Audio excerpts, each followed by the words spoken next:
hand over your heart. I pledge allegiance to the flag of the United States of America and to the republic for which it stands, one nation, under God, indivisible, with liberty and justice for all.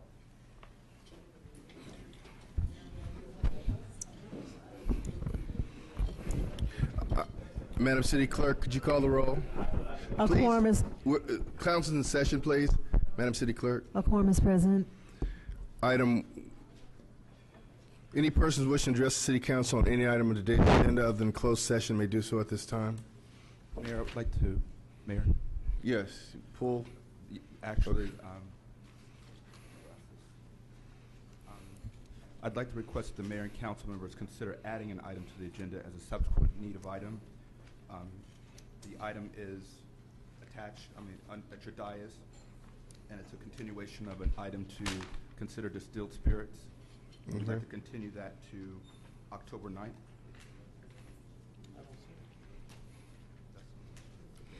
So you want to add an item up for continuance? Is that allowable under the? Well, I believe the whole premise of this is the fact that now come to the attention of this body after the agenda was posted that this item needed to be on the council agenda since the public hearing was scheduled, and the fact that this item can't wait until next week to appear on the agenda because it has to appear on tonight's agenda so members of the public who are tracking the public hearing can track it. So we were asking for a vote of the body to add it to tonight's agenda. And once it's added to tonight's agenda, they're going to later ask the body to continue the matter to a date certain. So move. Second. Madam City Clerk. Councilmember Stevens. Aye. Morales. Aye. Franklin. Aye. Mayor Buds. Aye. Then you need a second motion to put it on. Right? So you want a motion to continue? You need to have audience comments first. Okay. Later we can continue the matter. Any persons wishing public comment come forward now? Mayor, at this point, staff is going to hand out the staff report so the audience will have it. Okay. I didn't understand what this new item that you might bring forward this evening was. However, first off... Excuse me. Could I briefly interrupt and let you start? Councilwoman Dunlap did point out first there needed to be a vote on whether this would be an emergency to justify it being placed on the agenda, and then a vote to actually place it on the agenda. Okay. So moved. Second. Madam City Clerk. Councilmember Stevens. And Madam City Clerk, just for the audience, so that they'll know, clarity, what exactly are we placing on the agenda? It's Code Amendment number 212-3 to modify regulations for the sale of distilled spirits for off-site consumption. Is there any specific location?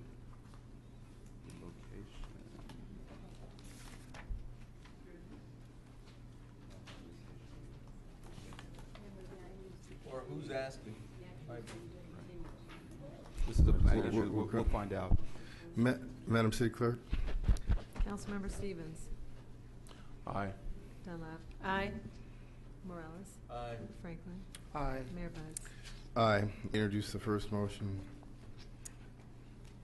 which was to place it on the agenda. No, the first motion was to call it an urgency. The first one was called an urgency. Now he says we have to vote again now to put it on the agenda. Oh, Now, okay. Your we first already- one was for the So now we're placing it on the agenda. Now we're placing it on the agenda. Okay. Got it. And so is there a motion for that? I so moved. Second.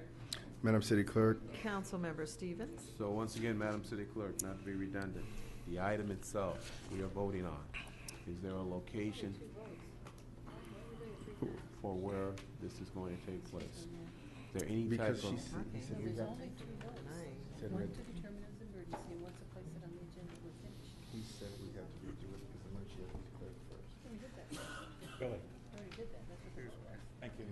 These are the two that are necessary. When you're saying that yours was this one, so Mhm. then you took that one out. Yes, You're saying exactly. this was Judy's and now we're voting. Right. I know, she doesn't do that. Okay. That's what she's saying. It's 3 times. It's not 3 times.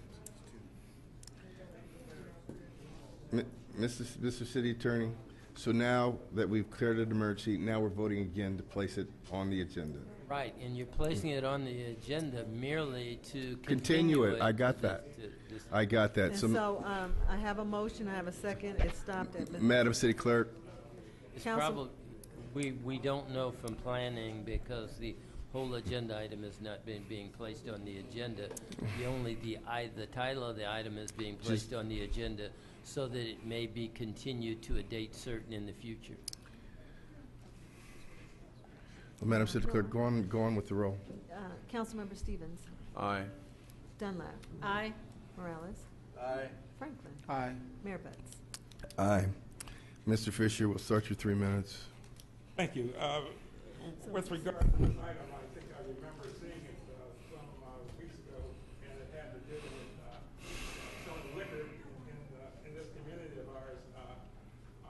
I believe that, and I'm not sure even, but I think that they want to sell liquor, but maybe in a couple of other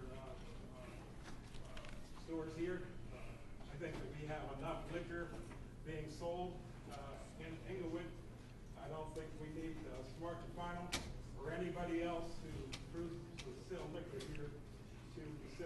We got enough problems here. We don't need any more problems with regard to selling of liquor. So that's my thought with regard to that. I wanted to thank you for this item 3 on the consent calendar.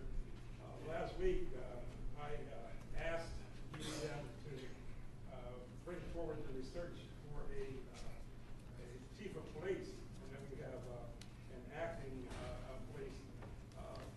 And I'm glad that you finally had put this on your calendar and mindset, because we do need a chief of police here. But I don't think you need to spend all that money with regard to a search, because I don't want to see some retired officer coming in here from some other place, or somebody who is about to retire and wanting some more money. I think that we have enough qualified people on the police force in the city of Inglewood that you could begin your search right there. And you know what I've said about a particular officer here before. With this CI2, an initiative that's being brought forward this evening, I think that we all have our own thoughts about this, and if you wanted to hash this out, it seems to me that you could have done it in closed session. There's a lot of problems out there with people that do cause problems, and I don't think that you throwing it out here on the agenda tonight to talk about it in 3 minutes, especially for those of us who only have the 3 minutes, could really justify our thoughts about it. Those are some of my comments for this evening, and thank you.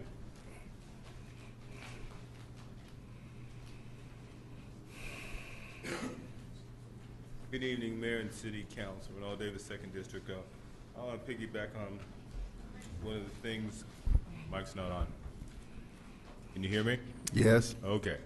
Sorry. I wanted to piggyback on what Mr. Fisher touched on with the hiring our chief of police. Too often in the past, it seems like city went for this notion that, oh, you gotta spend top dollar to get top people, and well, we saw how that turned out. We went and got a top city manager all the way from the East Coast before Mr. Fields was hired, and paid this man the salary of the gods. And is he in jail, or is he just spilling his guts and witness protection somewhere now?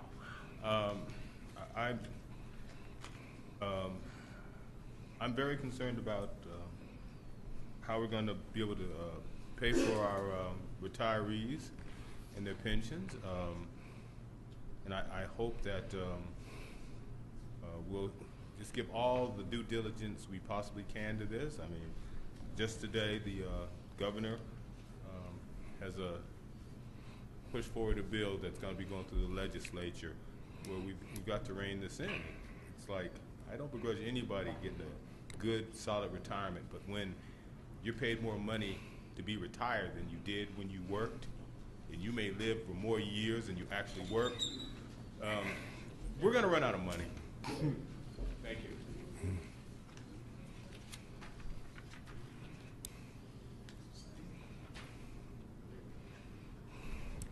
Council members, it's my understanding that we've had issues with this microphone, and contrary to someone's statement last week, we don't all go home and watch it. So I hope that is one of those things that you're going to spend money fixing. I would venture to say, since we do have an HR department filled with people, whether you think that it's the right people or not, you're the ones who put them there. So I would assume that maybe we don't need to spend another, 20 plus 25, little bit less than, what is that? $45,000 trying to find someone else.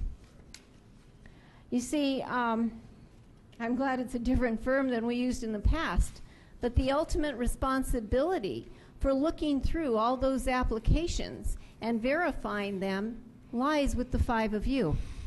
If you had done that, we wouldn't have had the sorry, sick, disgusting disasters that we've had so far. And I would hope that you have actually vetted this corporation and multiple other corporations before you enter into agreement to find or recruit. Never have their attention, do we? The chief financial officer and the chief of police. Well, we're just talking for the sake of talking up here, aren't we? Because you're obviously not paying attention. So I'll go ahead and address so many. Let's see, what happens when you don't pay attention? This community is now stuck with $639,000 a month that it has to pay for people who aren't working. That's right, because of your great pension issue. And one of them, the one that really sends me off the deep edge of Neverland, one that one of you, actually 2 of you, went out of your way to support when he ran for office, Mr. Kirkley's getting $126,000 a year and not paying his house note.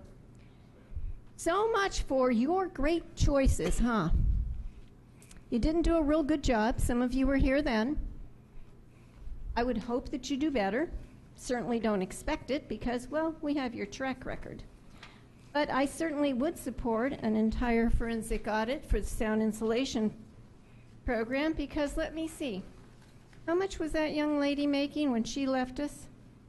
$128,000 a year she's going to continue to make, and she's relatively young because of your not listening to the people on this side of the microphone when we asked you for an actuarial table and you went and voted aye. And I don't remember, I think it was, perhaps we'll go back and check.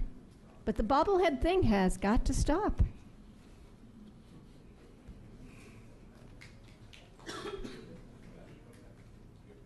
My name is Alfonso Parker Jr.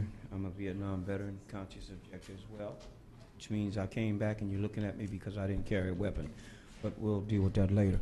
On the issue of that mic being turned off. Sir, there's got to be something on the agenda right now. You spoke to the issue about the mic being off. Okay, but sir, please, I know, but there's got to be something on the issue. Okay, what about the pensions and the funding of the... It's not on the agenda. You just spoke to your money, so many people making a top dollar here in office that... But she started off talking about something that was on the agenda, so you got to start with something on the agenda, and you can morph on. But it does have with the budget and the funding, because your salaries are paid. Sir, we have to start with something on the agenda. Thank you. You can do that at the end.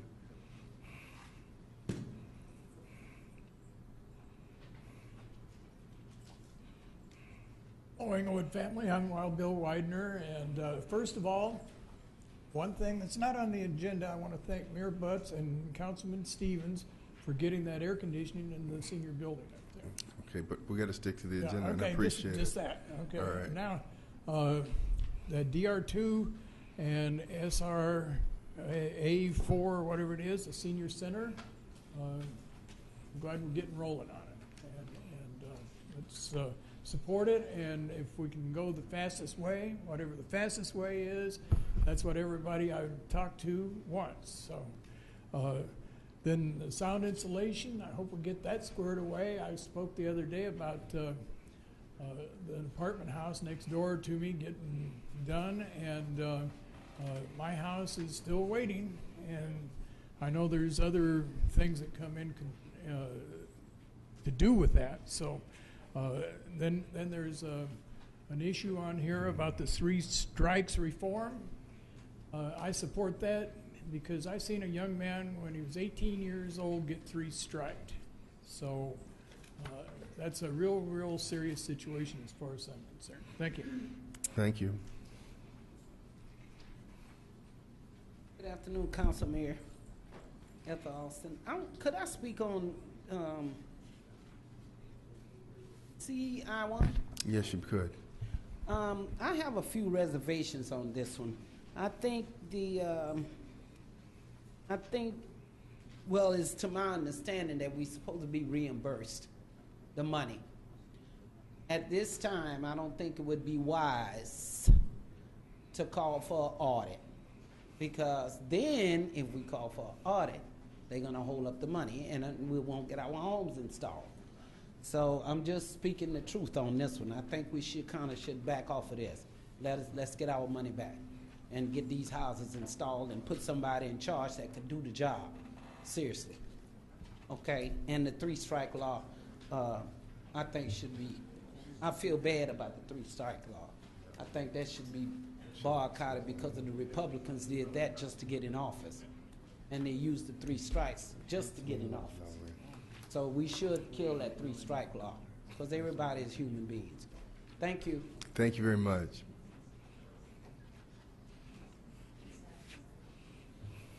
Good evening, Council. My name is Cheryl Stans-McClellan, and I'm the president of the 2nd Avenue Block Club. And I'm here on behalf of the blocks between 1st Avenue and between 1st Avenue and 8th Avenue. And I encourage the City Council and the Mayor to allocate funds from FAA and LAWA to the blocks for sound installation for the middle of the block and the end of the block corridors. On a personal note, my mom has been living in Inglewood for 46 years, and as a direct result of the sound, she now has to wear a hearing aid. And as you know, a lot of people can't afford hearing aids, but luckily she has good coverage, medical coverage, but a lot of people can't, so I really encourage you to have those funds for sound installation from the middle of the block to the end of the block corridors. Thank you. Thank you. My name is Brenda Tannehill, and I'm a resident of Inglewood, and I live on 2nd Avenue. Cheryl is my block club president, and she's been very vigilant in trying to get insulation for the end of the block. I find it kind of insane that my neighbor is eligible for insulation, whereas I live next door to him, and I'm not eligible for insulation. So we think it would be pretty reasonable, or a better idea, instead of stopping insulation in the middle of the block, to take it to the end of the block, because it's reasonable. Because I can hear the airplanes just as well as my neighbor, but I don't qualify for insulation. So we really need your support on this, and we hope you can help us with this. All right. Appreciate that. Thank you. Close public comment. Oh. Mayor Butts and council members, I'm here to in support of Proposition 36, which will amend the California 3 strikes law, and we're hoping that our Inglewood, I'm a resident of Inglewood, and I'm hoping that our council will endorse Proposition 36. This is to amend California 3 strikes law so that the 4,000 men and women who are now incarcerated for life sentences for nonviolent, non-serious offenses such as shoplifting will have an opportunity to be resentenced. If this law is passed, it will save our taxpayers the burden of the taxpayers right now. We will save over $200 million, the state in taxes for these people who are serving life sentences for non-serious offenses. Now this will not include murderers, rapists, or child molesters. They will stay in prison and serve the life sentence. Thank you. Thank you.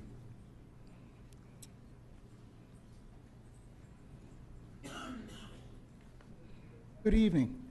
I'm Pearl Johnson, and I'm a member of the 4th Avenue Block Club. I'm also speaking on behalf of the end of the block continuation, from the middle of the block to the end of the block. I think we were into this years ago. I mean, I've tread the mill, tread the walk, trying to get this thing started along with Mr.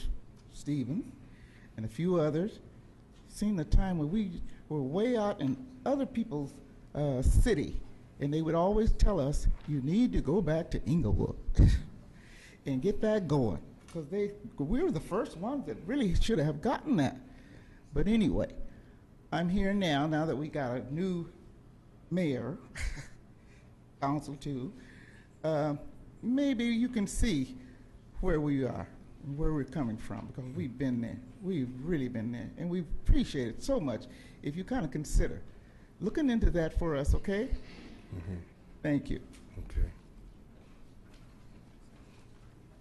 Good evening, Mayor Butts and the City Council. I am a member of Families to a Man California's 3 Strikes, and I'm a Inglewood resident, and we are reaching out for you to support a resolution to amend this 3 Strikes law. It will not help people that are second strikers, or it will not help people who are, like my friend says, murderers and rapists. We are closing schools and health care programs where taxpayers' dollars are being wasted. $50,000 per year to warehouse a person for petty theft or a minute amount of drugs. There are so many other things that are needed to help prevent. Jobs are one thing for reentry, education for people who have no education. Then you need a lot of the people in there are mentally ill. They should be in a hospital and not behind the bars. Bars is not the answer for everything. So we should be the first ones to make that step with helping people to reentry. It will give them a chance to go back to the same judge and the same courts that sentenced them. They will look into their present and their priors and how well they have done while incarcerated before they will let them be released. It's probably about 4,000 or something, but it will not help all of those people. It will only be a minute, but it's a chip off the block, and we support it. Stanford Law School is the one that got the donors to put the initiative back on the ballot, and FACT supports it. Thank you, and we hope that you can sign a resolution for us, please. Thank you. Here we close public comment. Item 1, CSA 2 and H1. Move allow payments. Second. Madam City Clerk. Councilmember Stevens. Aye. Dunlap. No. Morales. Aye. Franklin. Aye. Mayor Butts. Aye. DR1. Staff presentation providing an update on the City of Inglewood's residential sound installation progress. Staff report. Staff report, Mr. City Manager. Yes, Mike Calzada will be giving the staff report.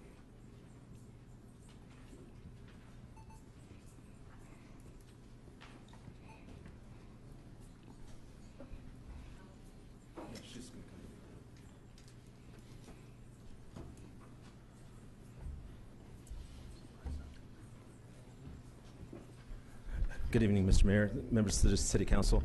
It's an honor to be before you tonight to present our status report for the residential sound installation program.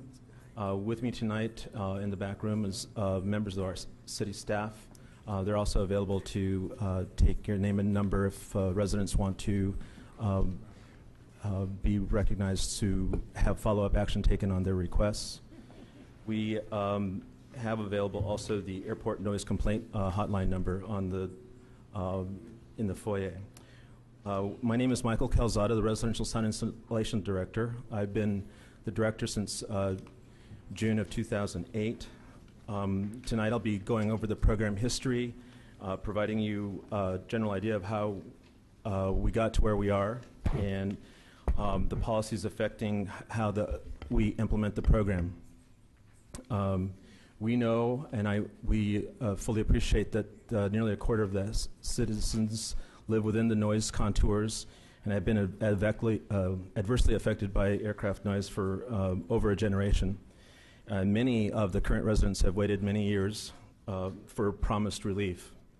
While we provide retrofit services by providing sound installation products to reduce noise within the home, the quality of life of the community remains affected besides our best intentions.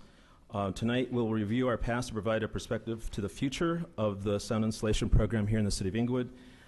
There are many challenges confronting the city on many fronts, not the least of which is upcoming federal policy, our funding constraints, and indeed our operational capacity. A special thanks to our recent hire in March. We brought on a management consultant, Mr. Sidney Allen. He'll be making a part of this presentation when it comes to recommendations and next steps. Among our staff here tonight is Deanna Joe, the RSI manager, Ms. Betty Griffith, outreach coordinator, Maria Torres, fiscal planning coordinator, Nicholas Diaz, our senior construction manager. Contributing to the report is Ryan Bosley, GIS technician, and Diane Andrade, administrative assistant. Mr. Allen was brought on board this March to provide insight, guidance, and expertise to leverage the city's capabilities. And as I said, he will be sharing his suggestions later in this presentation. If you're able to get to our page 3, we have tonight's presentation will outline our program history, what funding policies and allocations occur to execute construction contracts, the policies affecting the noise contours, in specifically 2 contours, the FAA 2015 contour that was established after the adoption of the LAX master plan. And it's referred to as the FAA 2015 contour, or the alternative D noise contour. Our operations are guided by the airport sponsor, which in this case is the Los Angeles World Airports. We go by the 1992 fourth quarter contour, which represents the highest operations occurring at the time, and was made up of more noisy planes and the number of planes flying overhead at that time. We'll go over where and how many units are left to do. We'll make reference to the settlement agreement and the prospect of the end of the settlement agreement and funding sources in 2015. Yes?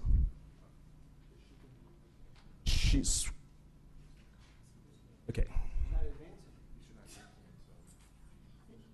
Excuse me? Have you started the slideshows, what they're asking? You didn't start the slideshow, did you? Yes, I had. Okay. Oh, Can you go to page 3? Okay. All right. Yes, sir. So, moving on to page 4, we have the start of our local airport noise mitigation program began over 30 years ago. We participated in an aircraft noise and land use compatibility study. It initially laid out rezoning and amendments to the general plan. It led to the adoption of noise ordinance and how the city implements state laws governing new construction in respect to multifamily and single-family housing. All new residential construction has to comply with state law concerning energy conservation and the interior noise within the home. This is referred to as Title 24 of the State Housing Code. The aircraft noise and land use compatibility study was adopted in 1984. The aircraft noise mitigation plan, which introduced the RSI program here in the city, was adopted a decade later. The noise ordinance was adopted in 1996, and the Title 24 was adopted statewide for multifamily construction in 1974. And this affected single-family new construction after 1996. Next slide, please. There'll be charts here that show totals of our grant receipts. We have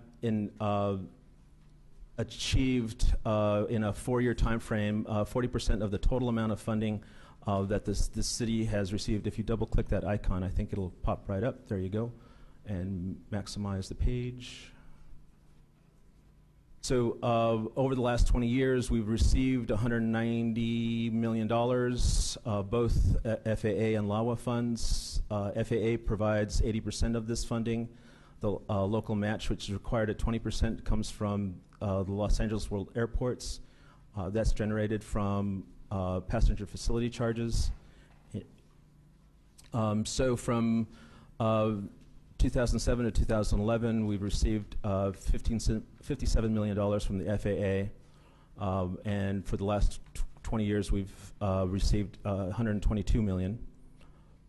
In LAWA dollars, from 2007 to 2011, we've received $28.5 million, and over the 20 years, we've received $68.3 million. We're happy to announce that the FAA has contacted us, and we're anticipating receipt of a $15 million airport improvement program grant, a total of $15 million. This will require $3.75 million in local match, obviously from LAWA. Earlier, next slide, please.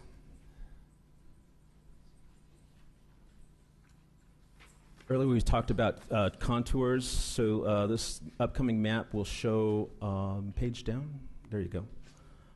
The two contours, the outer darker line is the 1992 contour. The interior looks like turquoise color is the FAA 2015 contour. These are significant in that the 80% funding for that we receive from the FAA is targeted within the core program, which is within that turquoise contour. The area between the two contours must be funded entirely by the LAWA dollars, principally. There are exceptions to that, and we'll get into that a little bit later. But for the most part, the core program was intended to start from west to east, to do the noisiest homes first. Since that time, the city's policies have changed somewhat. But you'll see on here progress being made, and what we have under our belt right now. This report was done a few months ago, so we show a total completion of 3,915. But within this past 6 months and to the end of this year, we have under construction 149 units and under bid, ready to be awarded contracts once funding arrives, with another 400 units. That'll bring our total closer to 4,400 or 4,500 units before the first quarter of 2013. We have in our bid queue designs for 1,203 units or homes. And if I refer to units, those are the equivalent of homes, but homes in our parlance refers to single-family properties. We've invited over 1,882 properties or units. The property owners have declined in 266 instances, and we've yet to invite 820. So we have less than 10% to invite. Everyone else has been invited. We've touched them. Either they've declined or have outstanding code issues and cannot participate. So as you see it, at the present time, we've achieved roughly 45% of the total eligible properties to date. Excuse me if I may, Mayor. Mr. Fields, several pages that he has on his PowerPoint are actually not in the PowerPoint handout. Like, for instance, that one's not in. That is correct. I can send that to you separately. Okay, but with regard to the information, even in the PowerPoint, did you hand it out? Was it distributed? Not to my knowledge, no. Okay, well, it's actually a requirement. Meaning if each of us has this, even though it doesn't have everything you have on here, whatever is given to us, it's required to be given, provided for members of the audience to have access to it. So we'll make sure as the presentation is going forward now that we get copies for the public. Thank you. All right. Ms. Calzada, please continue. Yes, sir. Next slide, please.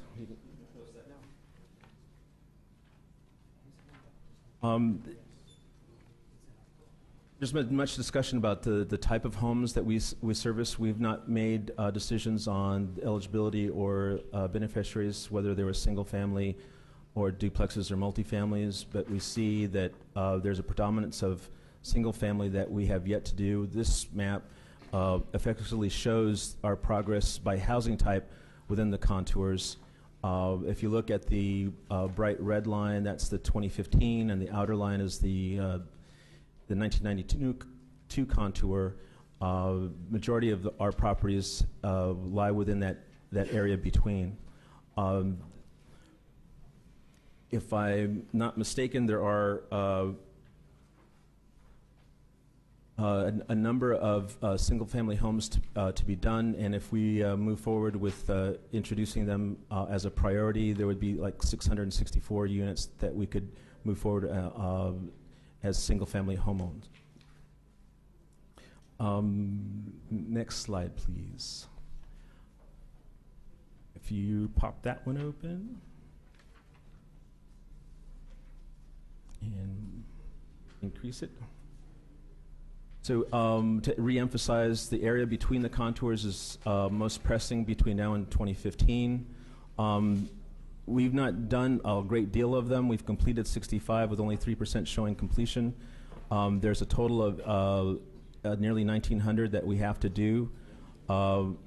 We have designs for 341 of them. We've invited 460. There remains 816 or 820 that we need to invite, and 17 have declined. Next slide. Addressing code issues has been with us since the beginning of the program. The Federal Airport Improvement Program restricts funding to the retrofitting of homes, the installation of sound insulation products. It's not a remedial program. It's not a rehabilitation program. It's really just to mitigate noise within the home. Sample code issues that we've experienced range from substandard roofs, foundations, extensive mold and or clutter, and room additions done without permit or other type of garage conversions. Fully 2/3 of the code issues are in multifamily units or duplexes. They total 406 units on 88 properties. It is recommended that staff be allowed to forward these 406 units to code enforcement in the planning division and consult with the city attorney to make sure these issues are addressed to deter slum conditions and the prospect of slum lords. Only 148 single-family homes have serious code issues. These issues will be forwarded if that recommendation takes place, also to code enforcement and subsequent to outstanding multifamily code issues. We have not made those referrals directly up to this point in time, as we saw that as a deterrent to participation.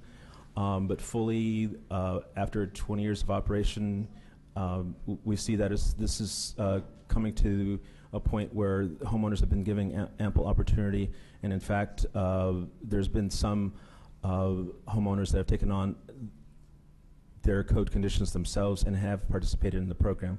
We haven't turned anyone away that has fixed up their property. The city has adopted availability of HUD home and CDBG grants, and we make that information available to homeowners. However, we find that many residents are unable to qualify for the grants because they do not meet the low income requirements or are unwilling to, in the case of rental properties, to remain affordable through a restricted covenant. These can last for many years due to HUD policies. Moving ahead to the next slide. Now, the year 2015 is significant on many levels. One is it represents the sunset of the settlement agreement. That we know that was adopted in 2006 and created an allotment under the LAWA jurisdiction for multiple cities to receive up to $22.5 million per year. These were to be used for local match for the FAA dollars. In the first 2 years of the settlement, we were to receive $12.25 million. We received those two grants, and we received another $9.2 million. The remaining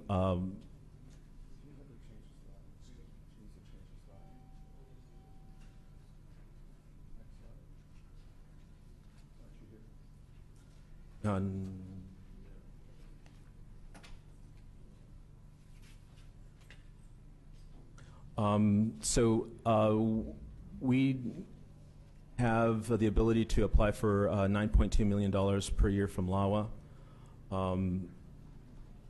And the last 2 years and now this year, we have not applied for that funding. We have had delinquent grant reports that are required under our grant agreements. This amounts to $27.6 million under the settlement agreement. The reports were not submitted because the RSI department could not complete its year-end reports due to the lack of citywide single audits between the years of 2006 to 2009. Those were adopted in 2010. Now that the audits are done through 2011, we have embarked upon clearing up those delinquent reports. We've submitted 2 of the required reports for grants dating back to 2004, 2005, and we're finishing up on the 3rd, and we'll be submitting that report this week.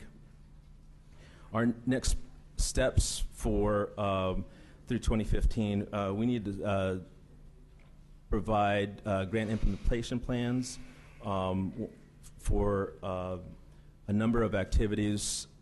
One would be for a new grant, RSI 12, which would be the allocation for this year's settlement agreement amount.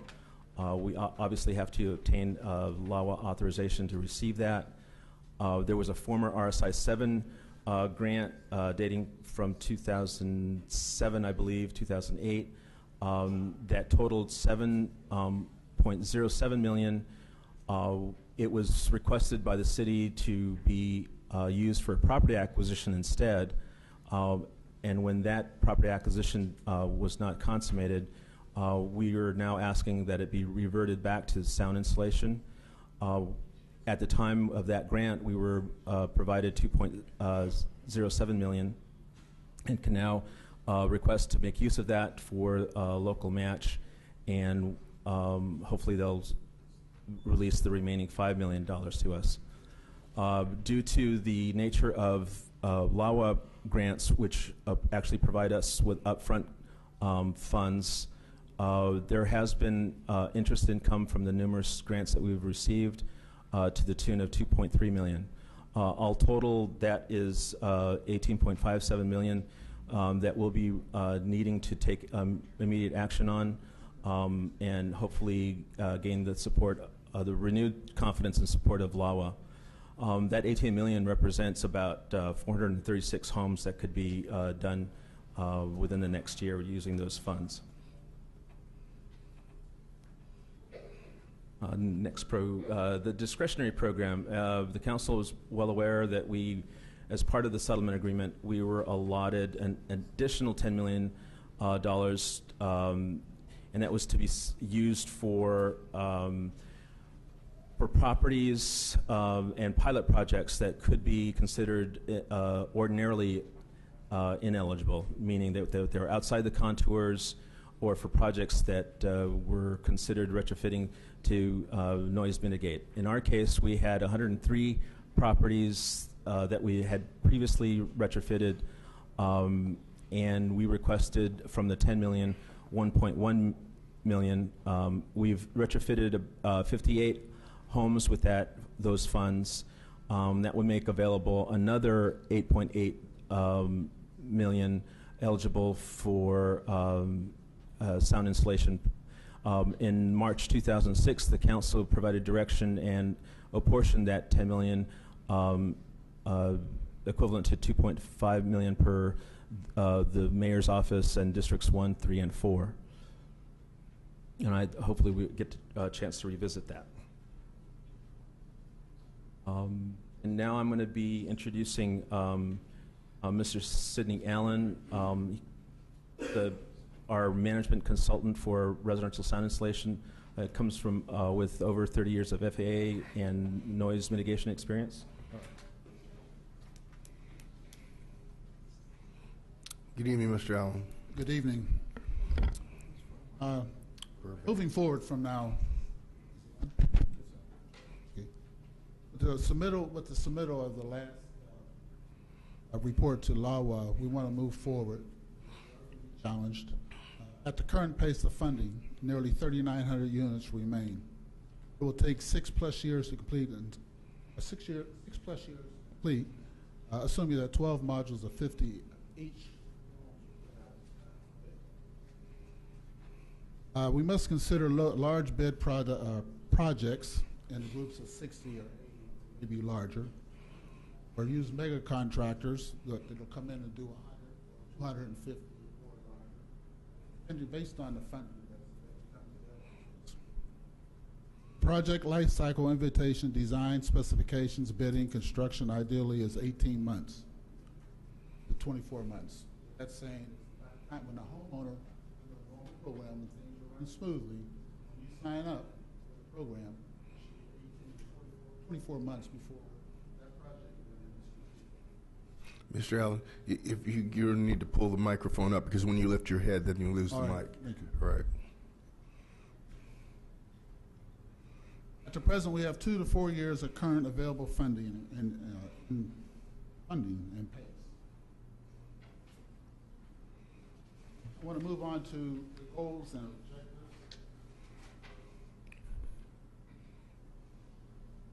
The first goal we need to achieve is provide outreach to eligible property owners. At that point, we got 1,203 units currently in the bid queue. These were homes that were designed somewhere back 2 or 3 years ago. A lot of the community is waiting to see what's going to happen or when their homes are going to be done.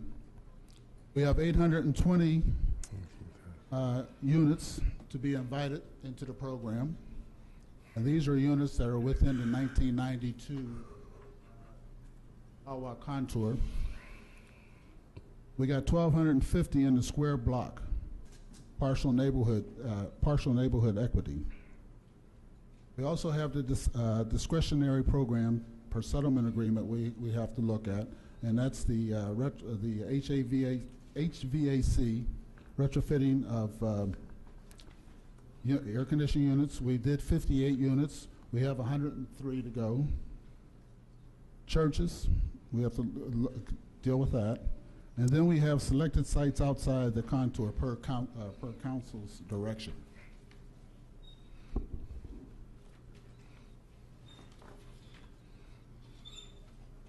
One of the programs now that's being, as of August 17th, FAA implemented a new program that we're going to have to abide by, and it's strictly regulatory. We refer to it as a program guidance letter that came out.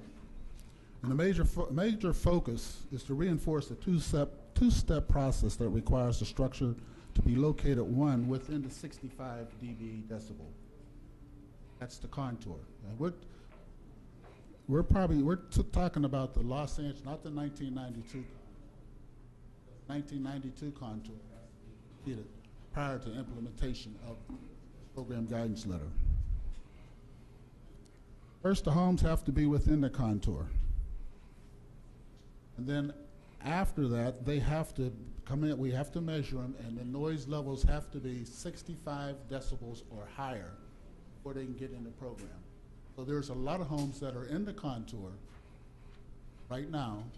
If we go in and test them, will not be eligible for funding under this program.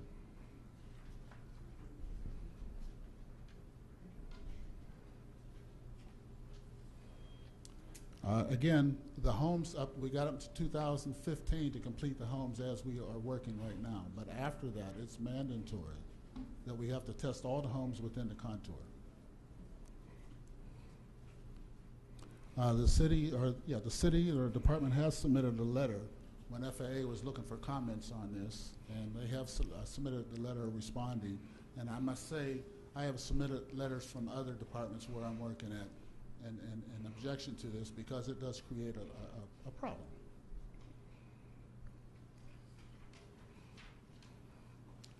Next slide. Moving forward from now, in order to accomplish the oversight and amount of this project, 2,968 units, assuming that 80% participate at an 80% participation rate, significant incremental capacity of the current operation of the city financial system requires immediate direction to implement these improvements. In light of the number of units in the bid group and in the bid packages awaiting funding, the remaining units left to be invited are 820 units. In the square block properties, up to 1,250 units. Single-family property owners have been recommended that they have first priority coming into the program of those 860 that have not been invited. This means up to 660 homes will be considered priority upon application. 660 single-family units. The amount of production assumed capacity moving from 500 units per year to currently over 650 units per year for the next 4 years or 2 years. To achieve a 1,300 unit per unit over the next 2 years, more than $50 million. That's $50 million annually from both funding agencies is necessary. It will mean an accelerated construction schedule, including bundling groups of 60 to 80 units per contract in consideration of bundling several hundred homes together, 100 to 250, in one consideration of one contract. That'd be a large contracting firm. The small ones that we have now take over and do the program. Aside from organizational structure, procedural improvements include the following. We're looking at, we'd like to integrate the financial data to the RSI and accounting payable workflow, i.e. The city's automation system referred to as Eden, reporting and customized, and there's reporting and customized crystal reports, a fiduciary oversight of the finance facilitated by accounting. Integrated common database to workflow by utilizing enhanced GIS or access reporting. GIS is a computer filing program referred to as Geographical Information System. It has the ability to take all accounting, all action on every home and put it in one big file where if we wanted to know how much money we spend on one home, we can click on that. You can go to the computer and just bring up that one property and you can see all the activities that have occurred in the program. I would like to integrate a common database to workflow by using enhanced GIS reporting. Technical update specifications to address contingency costs by utilizing cost per unit. Estimates of unforeseen conditions. Unforeseen field conditions can be where you put out a bid, the contractor's working and he's assuming everything is going to be normal. He may open up a door or window and then find that there's termite, mold, or something like that, and then we have to mitigate or that. Performing pre-application site inspections prior to assigning properties to design firms to discover code issues. What's been happening in the past, the homes have been getting into the program, and then the code deficiencies have been dealt with then. Now you need to go in and look at the homes before. Once they sign an agreement, we'll come out and do an evaluation and determine if the home can proceed forward in the program. And that's what I'm saying right there. That will speed up the process. Now, if a home gets into a project, we have to slow the project down by going back through that program and bringing another home in its place.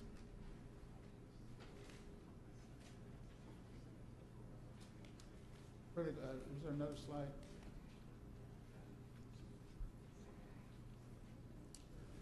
One of the things we need to do here is regain the confidence of FAA and LAWA. In efforts to regain confidence in grant management capacity of the city, with this confidence, the likelihood of sustained funding in the near terms and into the future can be secured. To LAWA, this means representativeness to reporting requirements, transparent accounting for projects-based costs, and grant and fiscal year management. The RSI department must provide responses to comments to the 3 grant reports recently submitted within weeks of receiving the documents.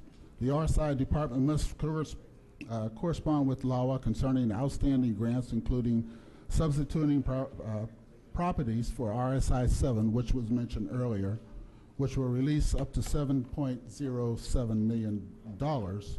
First award to the city in 2000 for property acquisitions. The RSI department must respond to LAWA concerning to authorization to use $2.3 million in interest income and $2.07 million previously awarded to the city in RSI 7 for the local match to the $15 million grant anticipated from the FAA this month. The RSI department must institute organizational efficiencies at every turn, including reporting, leveraging technical expertise, cost containment, timing, responsiveness, continuance, and other staff departments. The RSI department must leverage its experience, policies, and procedures to expedite the issuance of bid specification, bid reviews, issuance of contracts, and construction oversight. With that, you can open up for question and answers. Okay, we'll have council comments, and we're going to stick to the 3 minutes.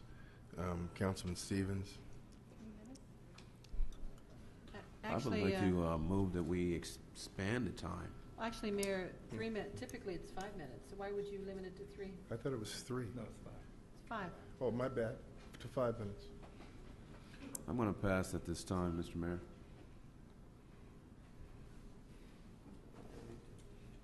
Go ahead. You're going to pass? You don't want to be recognized? No, right now. Okay.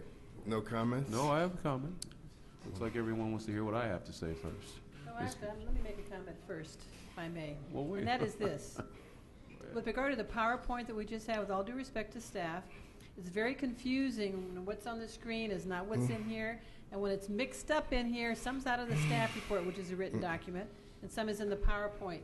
So I would ask that it be a little more cohesive, not only for the members of this body, but also for the public, so that we can follow it better. This is for whoever put it together, because it's, I mean, I'm hearing comments and I'm looking, I'm not seeing it, and then I'm trying to find it in the staff report, and some is there and some isn't there. So I'm just saying that I think it could have been better organized, so that people have a better understanding. Plus, I'm anxious to hear what my colleague has to say, but there's a lot here that, Oh, no, I was, you were on your time. I wouldn't interrupt you. a lot of things were glossed over that were very critical. And they went over so fast they almost like went over my head. And the audience is out there, and we have people, I believe, who are here this evening, who've been waiting for many, many years.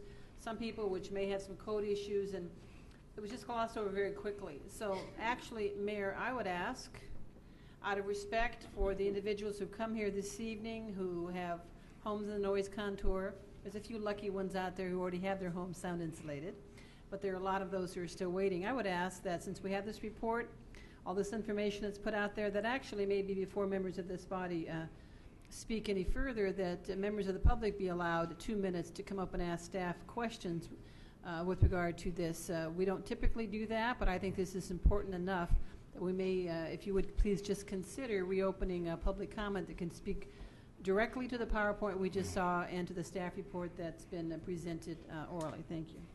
Okay, Councilman Stevens. Actually, I would make a motion, Mayor, that members of the public, that we open up public comments on this item only, so members have 2 minutes to speak directly to the report that's been just presented. That's members? Public. The public, okay. I'll second that. I have a comment, Mayor, before we roll on. Councilman Morales. I don't have a problem that the public get the opportunity to voice both their concerns and ask questions. I believe that we could create a better kind of environment if the RSI department would actually set aside some time, a few hours in a day or an evening to come in this room and really allow people to ask as much as they can and not limit them to just 2 minutes. I mean, 2 minutes is still not going to really answer their questions. In addition, in a setting like this, which is our council meeting, it's very difficult to make one item more important than the other. For instance, the next item we have is the senior center. That has been a really, really deep issue within our community, and I would not feel right opening up public comment for this particular item when we can have a workshop and then not opening up for the next item. And quite frankly, there's a few other items here that would be considered equally important. So I have to say that, while I think 2 minutes may be used to comment or ask you questions, I think that the public would mostly benefit if they were given a specific workshop to do that. And staff, I'm sure, will be open to that. Do you guys feel that that would be probably more beneficial? Absolutely. I think we've been anxious to do something similar to that, and I welcome the opportunity to do so.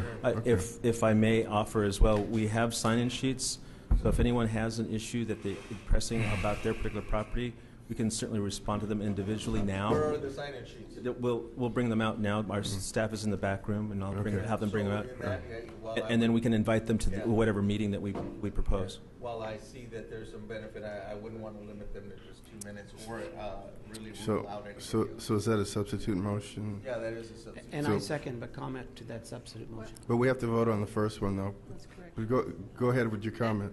Go ahead with your comment, Mr. Franklin. I would. I want to piggyback with Councilman Morales' comments. There have been a number of residents that either have had their homes soundproof. There's many of them, if you call it, in the queue, known as waiting to get their homes done. And then thirdly, there's a number of homes that want to move forward and apply, particularly what the residents know it as end of the block versus this, we call it the square block, square in, to make sure that they give comment. People want to hear specifically that they have a doable opportunity of being provided an opportunity to have their homes under the RSI program to be soundproofed. The presentation we have here today was a glossary primarily for this council for us to have a better understanding as to where we are. But when you get down to the rubber meets the road, it's the public saying, I want to know, do I qualify or not? And when do I qualify, and when am I going to get it done? A workshop does specifically that, similar to when Mr. Calzada and his staff has gone to block clubs. They would ask specifically about my address is block, and I want to verify my status and progress. Those workshops can do that specifically, and also people get confused about whether or not the 80% money being with FAA versus the LAWA money and how that's going to impact them. All they want to know is their homes get done, and if so, when. We as a council have an obligation to make sure we have continuity, rapport with the funders to provide us those funds, and that we could get back on track. As you've indicated in your report, there are several items that several years, in fact, have we been dormant because of the city audits, which have a domino effect with the LAWA and FAA audits. And so a workshop will address that, and I echo those sentiments. Thank you. All right. So we have Councilwoman I'd like to Dunlap's. comment to the motion. Well, we're voting on yours first. Right, but I'd like to make a quick comment, please. We can make a comment when we vote for that one. Let's vote on yours. No, I'd like to make a comment on my motion, if I may. All right. And that is that, to begin with, we can always have a workshop. We could have had one last month, the month before that. How about any time in 2011? How about any time in 2012? I find it very curious that all of a sudden they want to have a workshop because we have people here in the audience that might want to ask a question. So it's definitely, everybody up here supports a workshop. We don't even have to vote on it. You can have a workshop once a month. We'd all support that because people have lots of questions. But with regard to, we have people here this evening who might want to just ask a question. They just heard a PowerPoint. It's of interest to them. So I'm just saying, what's wrong with a couple of more minutes? Certainly every item on the agenda is important. And just by a show of hands, who might like to comment for 2 minutes if indeed that's what this council allows you to do? 2, 3, 4, 5, 6, 7, let's just say 8 people. What are we talking about? 16 minutes. I think we can allow 16 minutes to allow people to speak. And I ask, Mayor, that you just consider allowing them to come up and speak. They're here already. They're here. They watch the PowerPoint, let them speak. And I actually like the transparency and the disclosure when members of the public can come up and ask questions of staff in front of elected officials. So we're all here together. We hear everything and we can all comment. After all, maybe a member would like, maybe they have one of my colleagues has a homeowner here. They ask a question. That member of the body might like to speak to that as well as staff. So I would ask my colleagues to consider allowing them just 2 minutes. It wouldn't take more than, like I say, 16, 20 minutes at most. And I think it's a worthy use of our time. Madam City Clerk. This is the motion is to allow the public to ask questions for 2 more minutes. Okay, and I have a motion and a second. Councilman Stevens. Aye. Dunlap. Aye. Morales. No. Franklin. No. Mayor Butts. No. Vote on the second motion. And the subsequent motion is to allow for a workshop for the public to have more time than 2 minutes to ask questions. And allow staff to get prepared enough to respond to audience. I'm sorry. I'd like to ask, excuse me, Madam City Clerk. Can I just get this and then I'll handle you? Just give me a minute. To allow staff what? To prepare for the workshop in order to answer all the questions that are presented. We establish a date. And I want it videotaped. What's that? And videotaped. Okay. Okay, Well, no, I'm I'd like sorry, to- Councilman. I just want to establish a date that we're going to do this. For the workshop? Yes, Madam City Clerk. Do you have a date available? I think we'd ask Mr. Calzada what day is. What date would be best, Mr. Calzada? Well, we have typically the second or third Wednesday for the aviation commission. We have at that point. Excellent. And when would that be exactly, Madam City Clerk? What date? You need to ask him. Well, she has the calendar. She has the calendar. You're looking, Mr. Calzado, Well, the second week is it? Second Wednesday. That's the 12th? So That's that the would be second week? That would be September 12th. The Wednesday, yes. The Wednesday, that would be September 12th. September 12th? Okay. Okay. And that would be the Aviation Commissioners meeting, correct? Madam City Clerk. Excuse me. Okay, where they asking? Well, no, we're voting on this motion. Is Typically, that correct? Okay, Councilwoman Dunlap, Yeah, I please. Wait a minute. Please, you I don't just- have to coach. The him. issue Let me in run the reference meeting. to, I'm going No, you can speak to it. oh, wait, I thought I have, I beg your pardon, it's the This is third inappropriate. Wednesday, so that's the 19th. guess it would be the 19th, not the 19th. 12th. Okay, so we're proposing to vote upon a workshop for the 19th, correct? Of September. And at that workshop, it will be before the Aviation Commissioners meeting. And we are actually going to establish a timeline when the residents can speak at their meeting? We're going to establish, I don't know if we can. Pardon, the Aviation Commission is a creature of the City Council, advisory to the council. It has a chair and as well as meeting, posting of minutes and agendas. So But it's a public meeting. I understand, Ms. Calzada, but my point is that they would be, the chair would be able to dictate how long the public would be able to speak because it's his meeting. Why don't we just simply have a special council meeting for the council members to be here and have a workshop? And that way we do not have to piggyback upon the aviation commissioners. We could actually have the decision makers here and have a workshop specifically pertaining to this issue at a later time. For us to have the aviation commissioners hear the public's concern and not ourselves, it seems somewhat backwards. It seems to me as though that by the way, Ms. Fields, what type of outreach did you do for this meeting? This is a regular council meeting. This is just a regular council meeting. So you really didn't do any outreach, did you? Not beyond our regular council meeting agenda posting. Neither did I. Except for Pearl Johnson, I let her know, maybe about a handful of people, maybe 5 or 6. But my point is, Mr. Fields, is that this meeting here, we could go forward with this, but this workshop, which was originally scheduled to be a workshop on a council meeting night, should take place before the City Council. We are the decision makers. We should not simply relegate this to the Aviation Commission. When was the last time the aviation? How often has the Aviation Commission actually met, Mr. Calzada, in the last year? Due to lack of quorum, I believe it was 2 or 3, but we meet whenever there's 2 persons. Whenever available. there's a quorum. Wait, Mr. Morales, one moment. Oh, no, it's Mr. Morales' motion, so you got to speak to him. Well, I'm getting to his motion. I'm working my way through it. My point is that the motion needs to be modified. It should not be, Mr. Calzada, before the Aviation Commission. It should actually be before the City Council.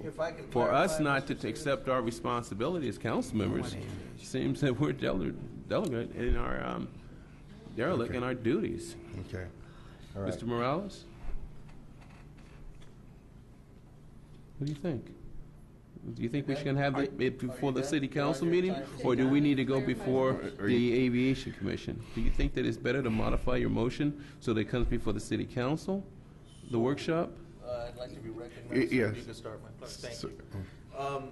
Yeah, my motion was to actually have a staff-driven workshop. That's right. So that's what I'm asking for. The mention by Mr. Calzada to include it in the Aviation Commission, I was actually going to leave it to staff, but Mr. Stevens does point out the fact that if it is a meeting, a quorum is necessary. I believe a staff-driven workshop can be called here.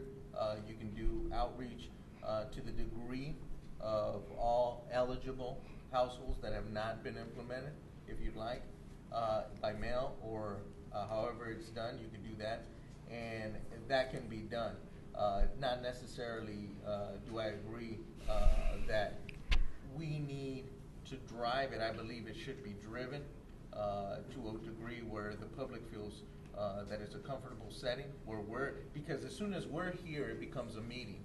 And we have to chair it. It has to be chaired. The certain clock is up. It actually brings it down a notch for the public. So that's my motion to have the staff-driven workshop. Okay, Madam City Clerk, Excuse me, I don't think I got that. did you get to speak? No, not on, I think not on you his did. motion, not on his motion. My colleague just said it brings it down a notch to have the council hear the public. I don't make it a meeting. No. I don't think that's what he meant. It's not what To he make it a said. meeting. Actually, to make it a meeting before this body, I should think the public would be gratified to have their elected representatives hear their concerns regarding the sound insulation program. We can be here, but it doesn't have to be agendized as a meeting because then we would ultimately, there would be different kinds of rules. Okay. Well, actually, sometimes I think we have way too many rules. And one of those is going on right now because actually between Councilman Stevens speaking for 5 minutes, me speaking for 5 minutes, and you speaking for 5 minutes, and maybe more members want to speak on the motion, we could have had all the public who wanted to speak for 2 minutes finished. We could have, We could have, or we could have just voted on the motion. We could have just and voted. we would have been done 15 minutes ago. The point is, we have people who are out here this evening. It's not always easy for people to come out to City Hall. It's not always easy. And I'm just saying our role here is actually to accommodate the public, to represent the public, and to facilitate information being exchanged. And now we have people in the audience who want to ask questions, and we're telling them, no, you have to come back another day. And I find that unacceptable. We can always have workshops, of course. Like I said, we could have workshops anytime. We don't have to really vote on it. The only thing good about this vote is apparently we're going to get some date on the record. I think, I'm not sure. But once again, I do believe that we're doing the public a disservice who came out here this evening by not permitting them to respond to what they've seen here. Once again, I'm going to repeat. Our role, represent the public, facilitate information, and to be completely transparent in everything that we did. Some of these pages I actually believe should be pulled up and discussed again because they've gone over so quickly.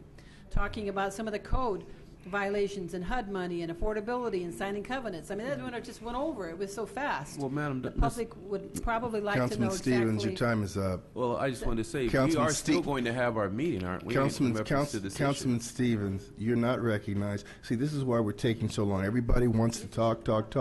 It's not your time to talk. And Councilman Dillon, would you finish your time, please?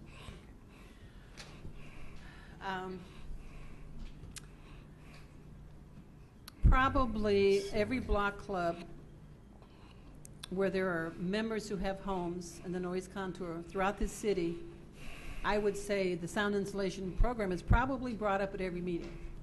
There's some kind of a question brought up at every meeting. It's a very important topic because we're talking about a major improvement to people's homes or suffering if they don't have it, and over the long term.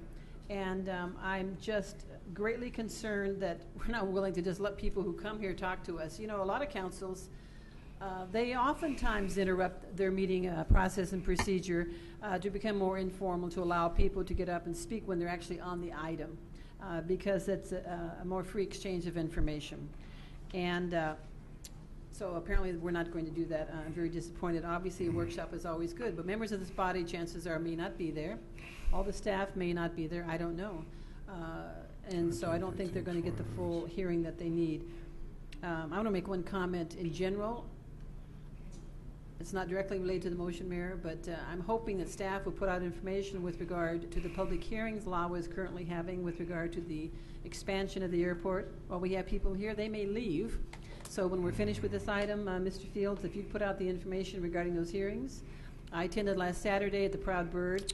They're moving the runway, and it may impact more homes and more families in the city of Inglewood. So people need to go and address that. It's important to you because that's part of the future. And also, you need to request when you go to those hearings that they revisit sound insulation. If you do get your home sound insulated, you need to ask them to revisit it in 20 years because that time, after your home has been shaken and rattled and rolled for 20 years, all the sound insulation will be no good, it'll be outdated. And some of you will be living in your homes after 20 years, or your family may be living in them. So we want to ask for that as well.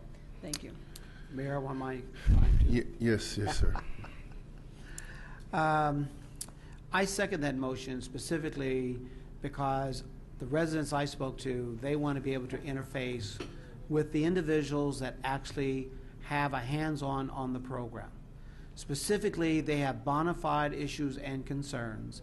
Staff has the knowledge, the information, and specifically about their individual residency.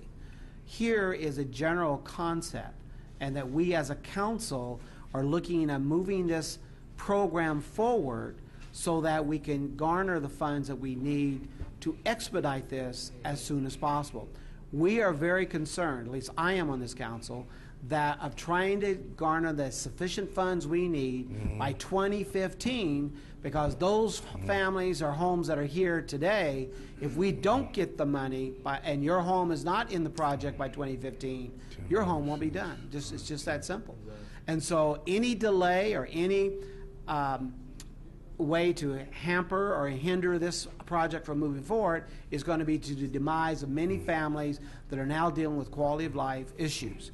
by the having the workshops, and I would prefer community room A downstairs because there should be a large group there. They can specifically address those issues. And I also, Mayor, I had reached out in this motion that we also consider it being videotaped for those residents that were not able to attend that day that is declared and the hour that is made available, that they subsequently be able to go on the city's website to be able to get additional information as well. I think it's critical that we make sure that we reach out to as many residents. There are a few here this evening, but there are a lot of them that the number of block parties that we've gone through over the summer have all expressed the same interest and has been infinitum. Now we're moving forward, and I'd recommend that we now call for the vote. Thank you. Well, I'm going to take a minute. Now, it was my thinking that this item was meant to educate the public and the council on where we stood, that the council would ask cogent questions to illuminate the issue for the public, and then if we felt it needed further exploration, we could have a workshop. We just spent 25 minutes talking about motions. 6 people said they wanted to speak. It's my belief that they could speak at the end of the meeting if they had questions after hearing the council, after they got full context and the benefit of all of what we saw and what we had to ask. I don't see where that'd be a problem. But this is the problem we have with city council meetings. Everybody wants to talk, and talk about how people are disenfranchised, when really we should be getting the information to you, giving you the best understanding we have, and then I think you'd be in a better position to say, well, what is left unexplored? What questions do I have? And so now, Madam Clerk, Okay, I'm just going to read this. We're going to proceed forward after you read the motion, and then we're going to have the council finish and ask their questions of staff, and then we're going to move on. Okay. Madam City Clerk. So the motion is to have a staff-driven workshop on September the 19th so that the public will have more than 2 minutes to speak. I have a motion and a second. Councilman Stevens. A staff-driven workshop. Staff-driven. Staff-driven workshop. You looking at me? I'm thinking about. It's bizarre. Well, you just have to vote. I understand. I just have to vote, but it seems we do not even have an opportunity for discussion amongst ourselves or to share thoughts or anything. But nevertheless, we did that. We're voting now. We didn't do that. But nevertheless, I'm going to go ahead and vote aye. Dunlap. Aye. Morales. Aye. Franklin. Aye. Mayor Butts. Aye. Okay, so now where we are, after all that, now, so no one on the council wanted to ask questions of staff, is that right? No, I would like to ask questions of staff. All right, Councilman Stevens, go ahead. Okay. Mr. Calzada, currently residents are required to soundproof their homes when they are doing major remodels and additions, and when they add on an addition, even when they are not inside of the contour. This causes them to spend additional money. But with those individuals who are inside of the contour, when they have remodeled their home and they have brought it up to code, not up to code, excuse me, yes, up to code, because we haven't in fact changed our building code. The cost of the difference between what they have paid and what we would have charged to do the exact same modification to their home, air conditioning, windows, because they simply said, I cannot wait any longer for relief from jet noise. Have you at least researched that option of having them reimbursed for the money that they have paid out of pocket? Have you if you're referring, if I'm understanding you correctly, as if it were a rebate or some sort of reimbursable, that under our current paradigm would not be allowed. We can certainly explore that, but it has not been broached as a subject with our LAWA. I requested that over a year ago. And now, my second comment is this. I have, I'm down to 3 minutes and 37 seconds. And we have an issue that affects so many people here. But I would like to say this. I would like you to answer on your time and go into more detail in reference to RSI 7. The item that dealt with RSI 7, the item that you had up on your, yes, sir, right there. Now, my understanding is that $7 million was used for matching funds with redevelopment, and that those matching funds were to be used for residential dwelling units. Then Los Angeles Water Airports found out about it. And then they then said that we needed to, in fact, they rejected it. They said that we, in fact, needed to return the money to them, a portion of it. I would just like to know how much was it that they asked us to return? Was it the $2.5 million? Was it $5 million? Which was it? Let me. Hey, can you pause my clock while he answers? Councilman Stevens, we're not going to start pausing the clock. This is your time. Well, it seems unfair because I understand it, but this is the way we've done it since time in the beginning. Well, it's the way that you've done it. I understand that. So, Mr. Calzada, if you can answer on your own time, then. My next question is this, is that when we're dealing with the individuals from in the block, that was in the settlement agreement. Under the settlement agreement, it states to the end of the block. There is no waiver room there. It says very clearly to the end of the block. That's in the settlement agreement. In that settlement agreement, it says to the end of the block, yet your department engineered something called a squared off block. Now, in the block is in the block. You identify how many homes are identified as far as a squared off block, but how many homes are actually in play within the block. You didn't have that figure there. You didn't have that number there on your PowerPoint. The next question that I have for you is this, is that under the rules, since we operate our own program that we ourselves have established, have you done anything to modify the fact that we would have to sound insulate everyone first? And if we're in fact going to adopt a policy different from what Los Angeles Water Airports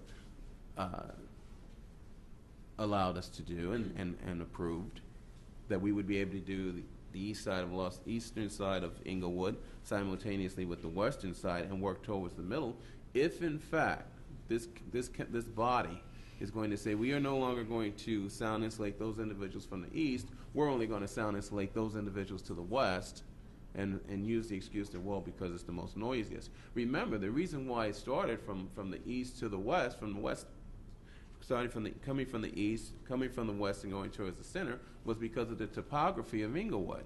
The homes over Century and Crenshaw Boulevard were higher, and Lydia Kennard herself stated that. And so that's how it originated, and Los Angeles Water Airports had to sign off on it. They said it was okay.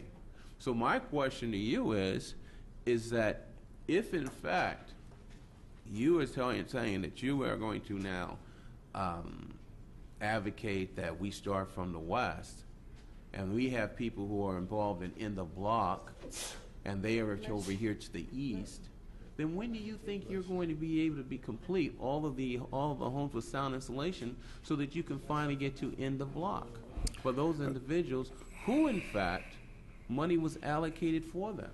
And just so I can close with this for one more minute, Mr. Mayor. All right. The $10 million that was discretionary from that settlement agreement, that money was to be used for Carlton Square and for the Crossroads, because those dwellings were built in what was it, 74? Preceding 74. And they were, yes it was, at Crozier Middle School. And that $10 million was to bring those individuals so that they could receive their soundproof windows. You didn't have to provide air conditioning for the units because they already had it. But it was so that they would be able to have soundproof windows. And I'd just like to know how much was Mr. Morales able to take of that money or acquire that money for residences, for HVAC in his area? I don't understand how that all fit together with that. I would like for you to explain just how that happened, because in a document that I have, initially there were only 8 homes in Inglewood City Stationary. It states $101 million have been spent at this point for land mitigation, and only 8 homes we're at time, in the initial program. So how did we come up with this figure? Councilman Stevens, we're at time. Again. Well, Mr. Calzada, you didn't write down my questions, but I hope you have a good memory. Thank you. Yes, you can respond.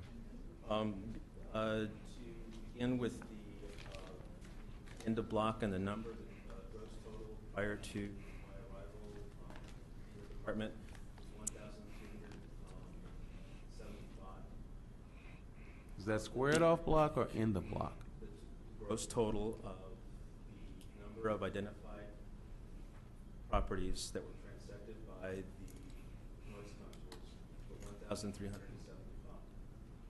The prior director, according to the stipulations of the settlement agreement, corresponded with LAWA to gain their concurrence. Their feedback identified support for 1,250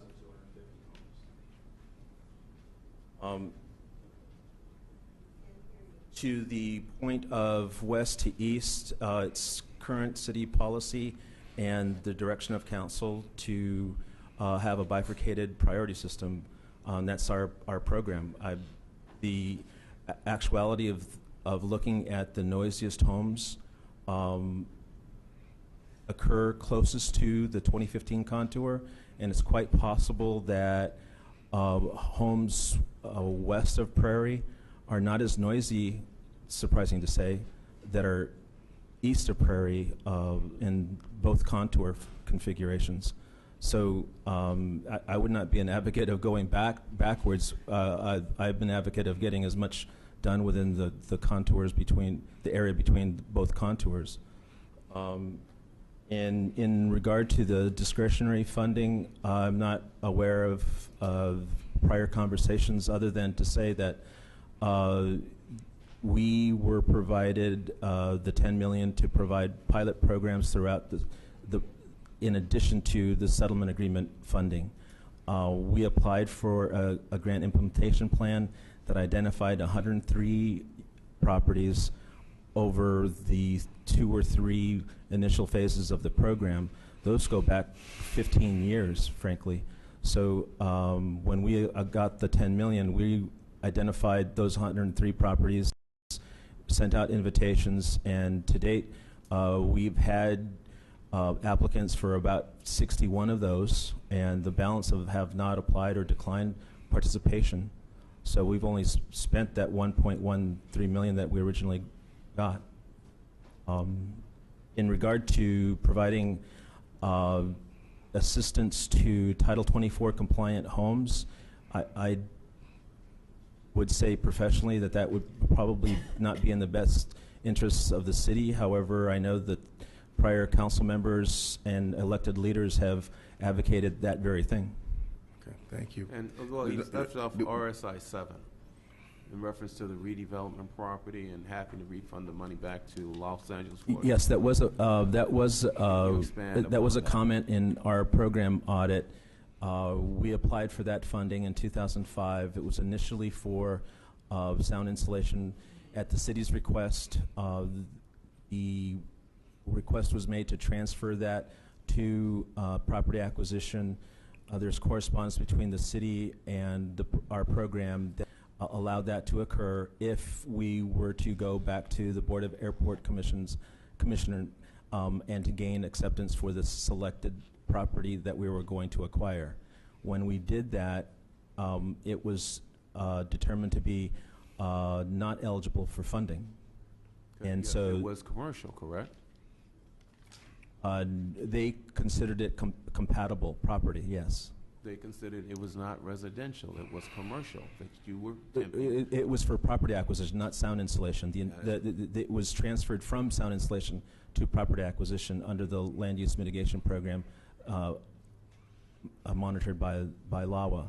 Since that time, we've been in contact with the program managers at LAWA to revert that back to sound insulation. They concur with that as long as we substitute the original grant request, since those additional homes have already been done or done with other grants. And does that mean that you have to return the money, Mr. Calzada? That's no. Okay, thank you. Councilman Stevens, your time is up, sir. Councilman Dunlap, did you have any comments? Well, when you talk about the correspondence with regard to this RSI 7 that my colleague was speaking of, you mentioned the correspondence going back and forth to use the property, the sound insulation money for property acquisition. Was that ever voted on? Did that come before the city council? Do you have a record of that? I don't, from our side. I believe it came to the council from the staff that in charge of property acquisition. Are you talking about redevelopment? That would have been the case, yes. Okay, well, actually, I would like some documentation with regard to that, since it's caused us a lot of trouble, a lot of problems. And we lost money that should have been used to sound insulate homes. So I want to confirm that it was brought before this council. I'd like to read Very the good. staff report to see how it was presented to us, because oftentimes how it's presented to us can be misleading, not only to us, but sometimes to the public as well. So that would have been in 2005, I believe, based on what you stated? Or would it Right, the chronology would began in 2005 to 2006. The correspondence I've seen is dated 2006, 2007, but I've not seen the council action. Okay. Yeah, I'd like to see that. Let's see, with regard to the, you kind of skirted over changing the priority of single-family homes. I don't know that that's a policy yet. No, it's not. It's a suggested. It's a suggestion that I've been making for as long as this program has been in effect. And I want to remind the public that oftentimes, not every time, but I've always advocated single-family homes first. To no avail over all of these years. It's still a suggestion, not policy. It was brought before this council many, many years ago that when we sound insulated apartment buildings, the apartment owners, obviously it's a bonanza to them, the absentee landlords. It's a bonanza. We're talking about $15,000, $18,000, $20,000 per apartment and improvements. What the owners did was evict the tenants and raise the rents. Contrary to everything we do here with regard to affordable housing and improving lives of families and children, I mean, it was outrageous. And just last week at a special council meeting, a member of the public came and reiterated that same thing.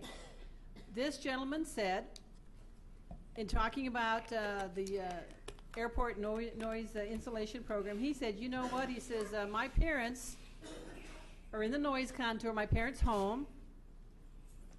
They waited. They're both now deceased. It's over for them. My home is still in the noise contour and it hasn't been sound insulated. However, an apartment building that was built next door while they were living there got sound insulated a long time ago, every single apartment. And then he told us something that I've been speaking to many times. He said, then they evicted all the tenants and raised the rent, which we've had no policy to prevent, which we could have. When I first brought it up, it fell on deaf ears. It's fallen on deaf ears ever since, and still there's nothing to prevent. When we do an apartment building, there's nothing in the Inglewood Municipal Code or any requirements. They don't sign anything when they get this. There's nothing that says you must keep your same tenants. You cannot raise the rent. There's nothing that says that. They always raise the rent. In fact, I've actually never heard anybody come before us and say, gosh, I live in an apartment. The city sound insulated my apartment, well, the whole building in my apartment, and my rent stayed the same. You know why I don't think I'll ever hear that? Because I don't think it ever happened. So once again, these are some of the issues that we have not addressed. I hope we do address them. I'm hoping that we do change the policy, make it single-family homes first. It's never too late to do what's right. Never too late to do what's right. And so that many of the residents who've been here 30, 40 years and longer waiting will have their home sound insulated in the proper priority. And once again, when we receive money we receive home funds from the federal government to provide affordable housing. I hope nobody writes to HUD and says, do you know how many low and moderate income families in the city of Inglewood have been evicted because of federal money, FAA and local LAWA funds insulating homes? You know how many don't live in the city anymore because they were evicted and forced to move? It's a terrible dichotomy when we can't maintain families here because of improvements we do for absentee landlords because we haven't fully thought out the program. Thank you. Thank you. Councilman Morales? Thank you. And there are obviously a lot of issues. That's what brought us here today. I want to, sir, can you please come forward and say your name and maybe what your background is so that Sidney Allen. I was a program manager for the Bob Hope Airport's Home Sound Installation Program, which we're pretty much completed now. And we had 3,900 homes in the program. Exactly, and so you bring an expertise that, quite frankly, is going to help us through some of these issues. That's what the steps that we have taken. One of them, the first one being to bring you on board so that we could really look at the RSI program. Mr. Calzada inherited this program. There was a significant amount of things that needed to be addressed at the time. You know, on a visit to Washington, we recognized some of the issues, came back, started really dealing with the issues. Mr. Calzada mentioned that there was some delinquent grant reports to the tune of 27-point-something million. So those are things that affected the quality of our program and, quite frankly, how fast we get to your homes. We could talk about what was missing, how the reports were delinquent, really where we went wrong. But the bottom line is that just means that the homes for our residents takes longer to get insulated. That's what it means. So what we're doing here today, the reason to bring this forward is because you've been helping us kind of set us on the right path and let us know these are the steps we need to take to get us on track. And if we're going to make this deadline and get all of our homes insulated that qualify for all of our residents, these are the steps we need to take. And we're here today to say, hey, thank you for that. We like that idea. We need to move forward on it, okay? Other issues in terms of code enforcement and the fact of either noisiest first, single-family homes, we could also address those. I'd like to address them all at the same time, but those are issues we can do. The bottom line is we need to get our program back on track to the point where we could service our residents, and we recognize the flaws. So there are a few things you mentioned that really stood out. That's regain the confidence of the people who are giving us money, which is the FAA. That's the bottom line. They're not going to give us any money until and LAWA until they believe that we're going to do the right thing with it, which is why you're on board. The next thing is to enhance capacity. There's no way under the same routine we've been doing that we're going to finish the homes we need to finish. So we need to accept that and deal with bigger contractors or however we're going to do it to make more homes insulated every year. One of the other things is streamline our process.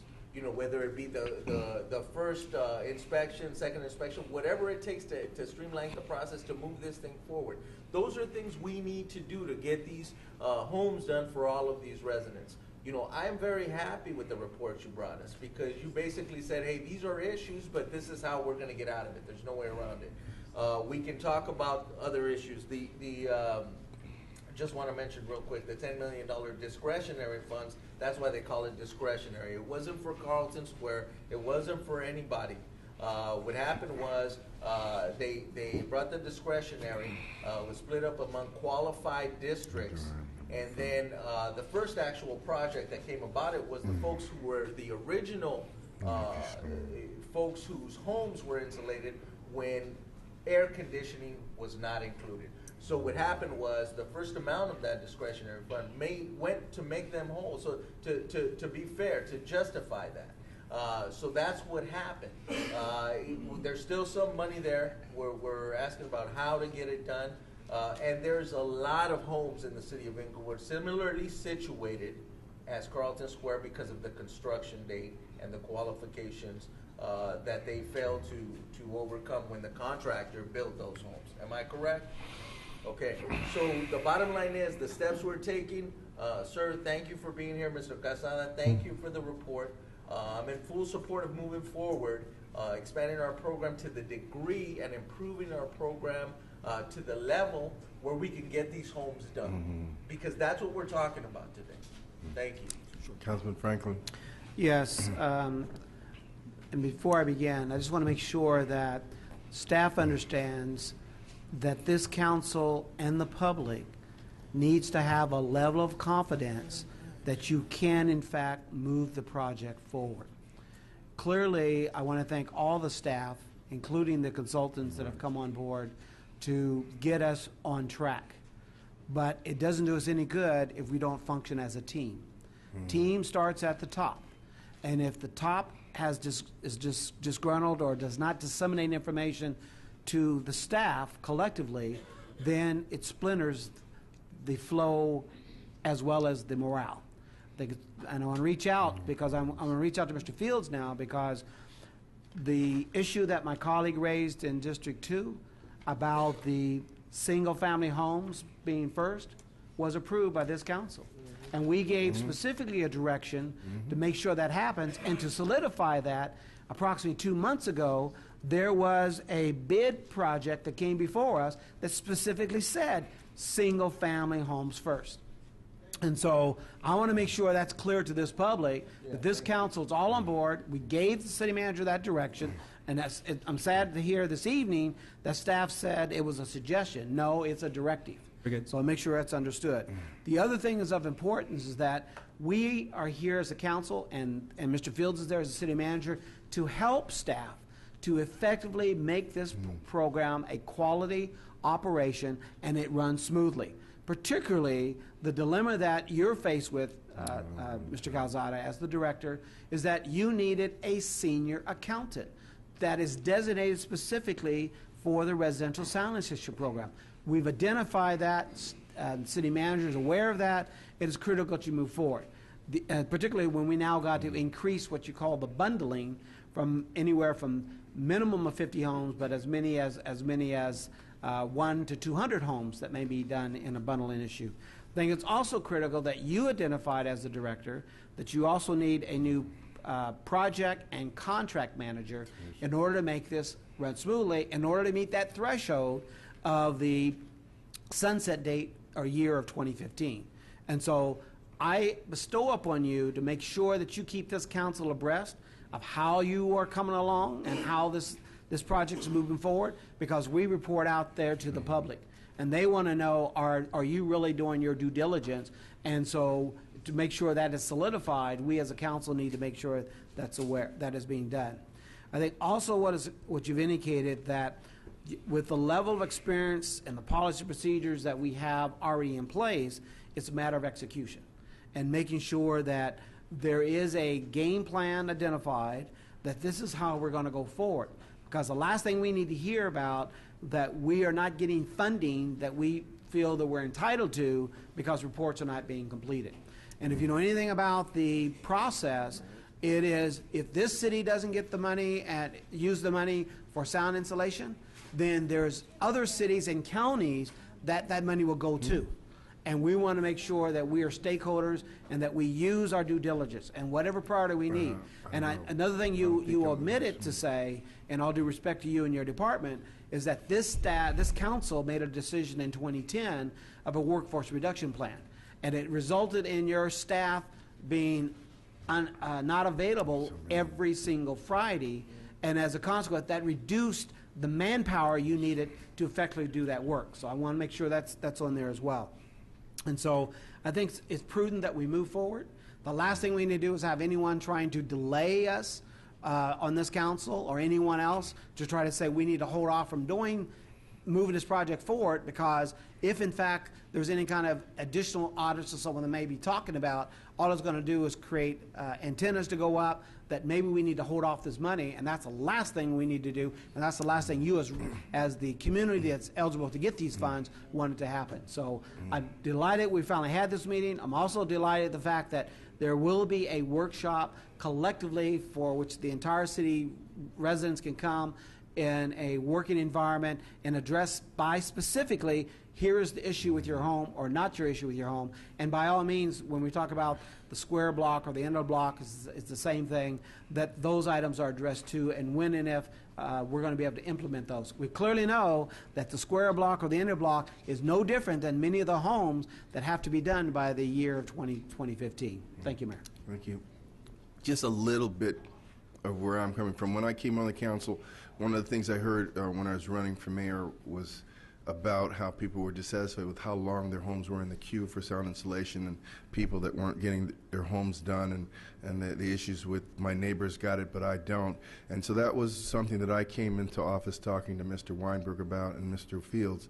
And Mr. Weinberg was detailed when he left office to go down and sit in sound insulation and see what was what. And he came up with a report. From that report, we found a number of deficiencies that would take far more than 5 minutes to discuss. There's a lot of blame to go around. to finance, to our reporting systems, to the fact that we didn't have an accountant down in RSI to keep the records, to political decisions that impacted our ability to effectuate the program effectively. And it'd be great to just sit here and lament about how everything was screwed up. But we did a lot of good things along the way. We insulated a lot of homes. But now, what's the purpose, though? Right now, we need to know how many homes need to be insulated. Do we have the money to do it? And if we don't, how are we going to get it? Because all the rest of it's superfluous. All right?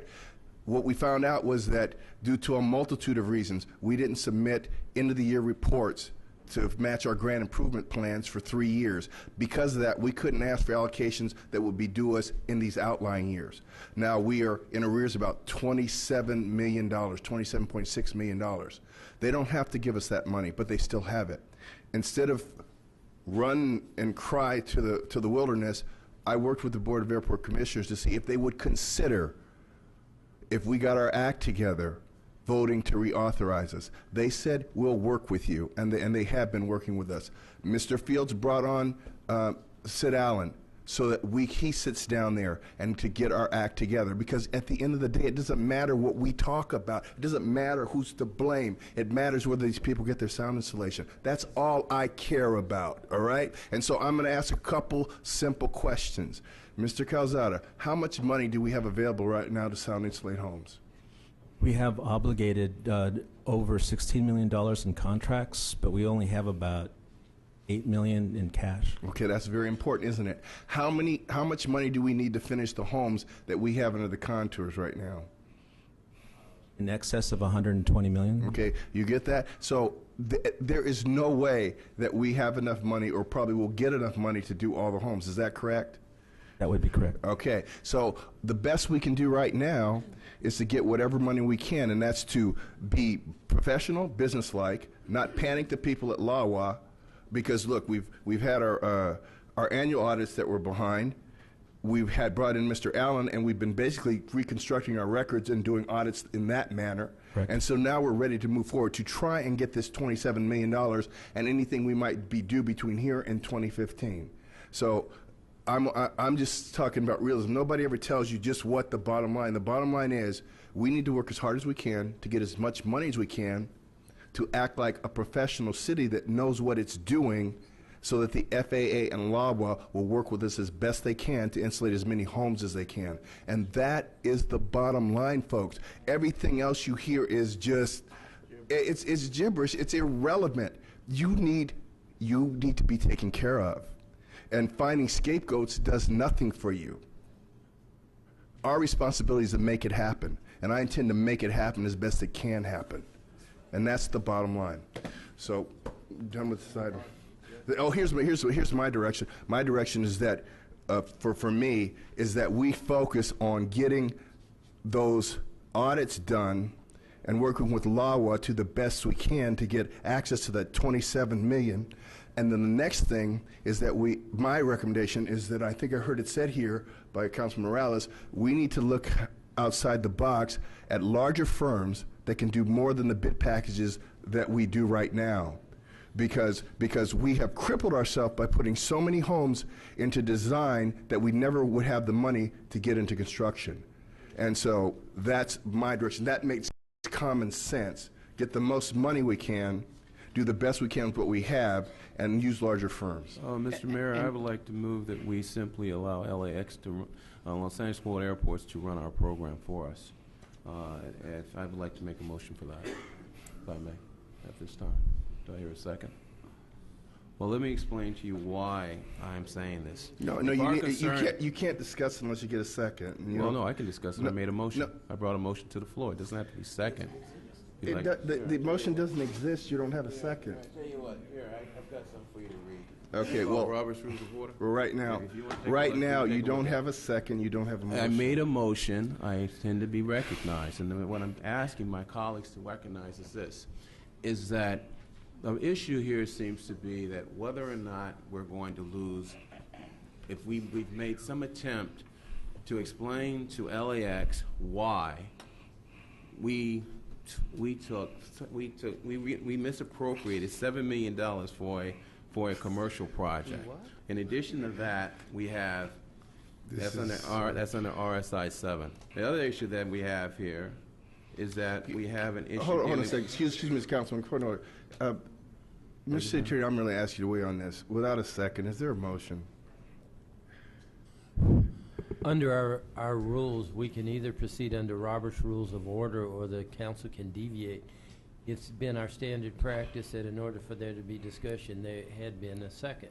Okay. And so if that is your standard practice, I would advise you to abide by your practice. Ms. Dunlap, will you second my motion? I'm completely unfamiliar with anything with regard to the motion. If you want to bring forth something with a staff report, I'd be happy to review it. Because The motion is very simple, that we allow Los Angeles No, but I World don't know anything Airports. about the Los Angeles World Airport and running a municipal program. They operate their own program, and they have completed All it. right, Councilman, there's no second, so that's Mayor, done. Councilman Franklin. I just want to add to your comments and make sure that Excuse me, why is he allowed to speak and I am not? Mr. Franklin, why is Councilman Franklin allowed to now speak? I'm in concert with the mayor's recommendations, and I simply was going to make sure he added sufficient staffing that is needed for. Well, I'm tonight's not meeting. in concert with with the mayor's recommendations. So may I be allowed to finish my thought? Well, okay. Is that how we have to do this here? All right. I'm not in concert with your. All right. You're not in concert with my recommendation. Okay, so thank you. Here's where we are, ladies and gentlemen. Is that you have Los Angeles World Airports that operates a program. They are able to sound insulate a home on average at $25,000 per unit. We do it at over $60,000. Well, what when very well happen? It's documented right here, Mr. Calzo. You didn't get this? And what is going to happen here, ladies and gentlemen, is that, in my belief, if we do not allow Los Angeles World Airport to operate our program, we have already been notified that they wish us to return certain monies back to them under RSI 7. They want it back. We have the expansion of LAX out here to the west, where they're moving the runway further to the north, which is going to impact Inglewood even greater. We are in a weakened position when we go to someone and say, we are opposed to what you're doing, but please look the other way because you know we have to return this money back to you over here. You're in a weakened negotiating position. Now, Los Angeles World Airports, the only way out of this hole would be this. If we allow them to simply operate our program, then there's no question in their mind of how any future money is going to be spent. They will sound insulate our homes, get the job done. They will get it done. And because they've got their program completely done. The people in Westchester have their homes sound insulated. We're still over here walking the dog. So if we simply, colleagues, allow Los Angeles World Airports to take over our program, they will then operate our program. Then we negotiate with them to get an extension from 2015, if we can get it stretched out to 2018 for them to change the contours and keep them the same. That is the intelligent way to do this, to simply continue to go down the same road that we've traveled. Mr. Calzada is our department head. But there was people over Mr. Calzada. And there are a series of number of questions here. Mr. Calzada is basically the department head. But he is not the true culprit in this. And he is not the culprit at all. He is just a department head, a person who's doing his job as his superiors over the years have asked his department to operate. Now, all I'm asking you colleagues is this. We are to provide direction to staff. We simply say we are going to allow Los Angeles World Airports to take over our sound installation program. And in doing so, we will then apply for any additional money that we do not have to return, and they will gladly grant it to us. And then what we will do is then we will move forward, hopefully with a forensic audit, to find out where any other missing money is prior. It's just that simple. Thank you for the time. Okay. So, Mr. Mayor, I'd like to make that motion that we allow Los Angeles World Airports to, in fact, operate our sound installation program. You already did. No one seconded it. Okay, Mayor, I'd like to say that I'm not prepared to second that motion this evening. But let me say that I'm very interested in the idea, and it's a very big decision. And I personally will do an analysis with regard to some of the advantages and disadvantages so that I can see what's best in the best interest of our program long term. You know, as I said, Mr. Calzada, I think that we should look at bigger entities.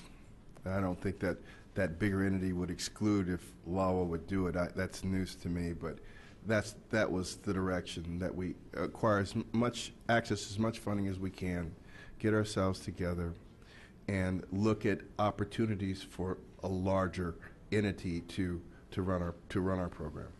All right, and we're moving on.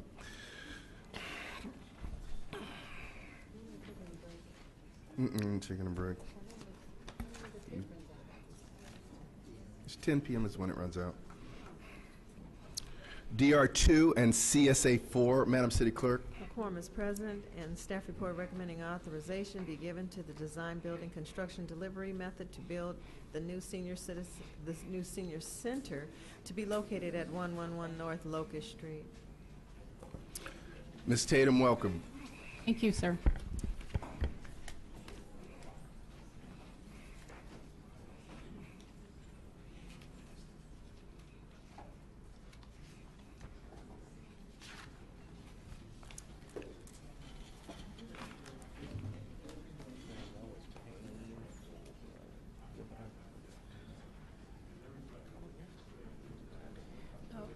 While we're waiting, Mr. Fields, do you have a staff report for consent calendar item 3? Yes, it was passed out.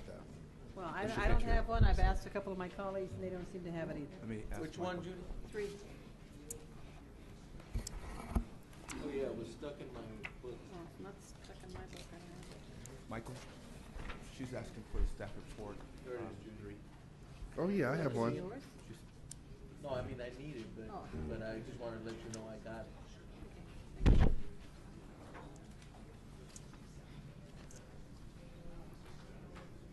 You want to see it? No, yeah, but I want to have it in front of me like you do. But Ela will interpret it for you. Sure. I always acting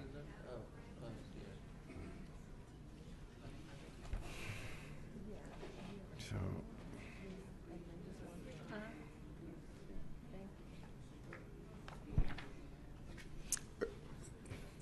Ms. Tatum, anytime you're ready. Okay. Good afternoon, Mayor, members of the City Council. This item is a proposal for the Inglewood Senior Center project. This item was last presented to the City Council for consideration on June 19th of this year. At that time, staff was authorized to prepare and circulate an RFQ for architectural services for the design of the Senior Center. Since that time, staff has begun work on this process, and during our work on the process, we became aware of an alternative process for construction of the Senior Center.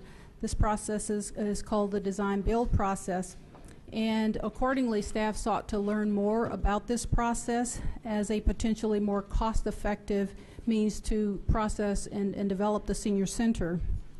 Because the design-build process is fairly complex, during this time, staff conducted a series of meetings both with the city's internal city attorney, but also with the city's outside legal counsel for construction, to be sure that we thoroughly understood this process, as well as all of the pros and the cons of this process as it relates to development of the Senior Center project. Based on the benefits and the potential cost savings for this process, it was incumbent upon staff to share this information with the council in the way of a description of this process to get your direction and your confirmation that we are indeed proceeding with the best process to meet the city's objectives for the Senior Center project. The city's construction counsel, Mr. John Dacey, will present the pros and cons of this design-build process for the city's council's consideration and for your direction. Further, during this time, the other item that staff was involved in was completing the preparation of the RFQ that council previously directed staff to consider, so that based upon your consideration of this item this afternoon, based upon your direction, staff can immediately proceed to implement this process. Mr. John Dacey of Bergman, Dacey, and Goldsmith PLC will provide an overview of the design-build process for council's consideration, and staff, including myself, Margarita Cruz, and the rest of staff will be available to answer any questions you may have at the conclusion of this presentation. Mr. Dacey? Thank you, Ms. Tatum. Good evening, councilmen and staff. It's a pleasure to be in front of you. I usually only get to see you in closed session, so I'm happy to be out here tonight. As Mr. Morales had said earlier, this project has kind of been on the drawing board for the city for a long time, and it kind of got out of the starting blocks a while back and then ran into some difficulties. And so I just want to kind of set the stage a little bit for a few things. One, what you have in front of you, you were provided with a staff report, and attached to the staff report as Exhibit A, there's about a 2-year recap of some of the more significant events that took place with respect to the Senior Center project, historical look back of about 2 years. Attached as Exhibit B to the staff report, you actually have the sample request for qualifications for the hiring of an architect, engineering, and construction management firm, which, as Ms. Tatum said, was the subject of the June 19th council direction to hire an architect to help design the project. And as Ms. Tatum said, a lot of things have been taking place since that direction, such as accumulating old project records that will have to be made available as this process moves forward and shared with those folks coming into the process. But most importantly, the direction that council has provided was to, as expeditiously and cost effectively, get this project built with significant community involvement as part of the process. I believe council's direction was, let's regain some of that community confidence and let's get a very quality facility built for the citizens and the senior citizens of the city of Inglewood. So I want to just kind of bullet point things here in terms of why we're back and make it crystal clear why we're back. The RFQ that has been prepared is ready to go within a 24-hour window.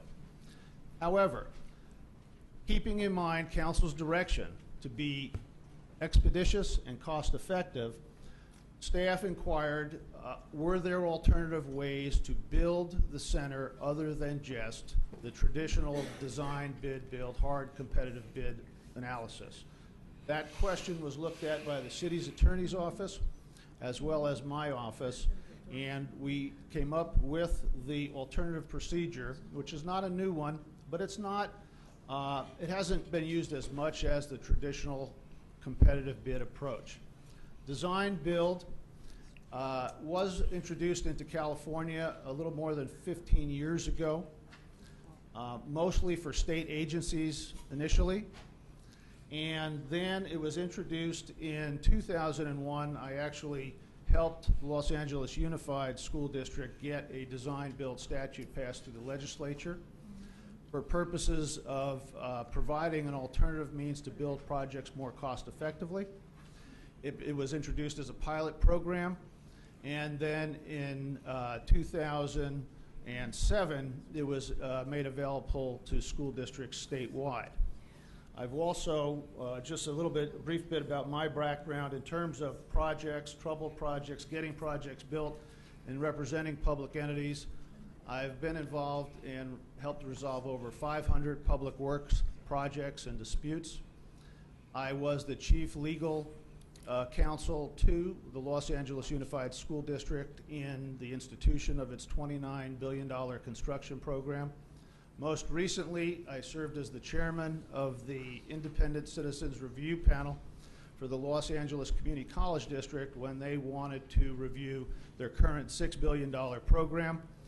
It was a 9-member panel consisting of some very, I would say, heavy hitters, the engineer for the County of Los Angeles, the engineer for the City of Los Angeles, various people from the UC Regents, etc. In any event, I have a background of looking at things and trying to show other options to public entities on how they can best spend public funds and do that cost effectively and efficiently. So, with respect to the Senior Center project, the reason we're here tonight is single-fold. The RFQ is ready to go, but depending on which delivery method the council wants to use to build and construct this project, it will determine what the actual nature of the professional services agreement looks like that is part of the RFQ process.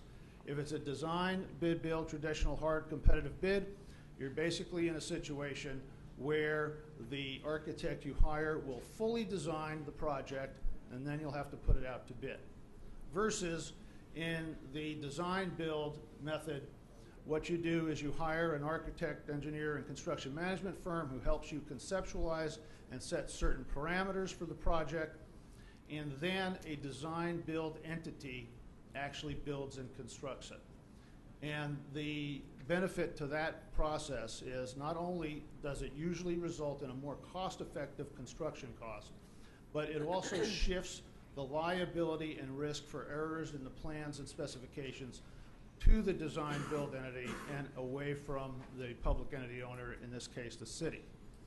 So what we have is a PowerPoint. I believe council has been handed a copy of it, as well as members of the public that are here tonight. And this does not track exactly the staff report.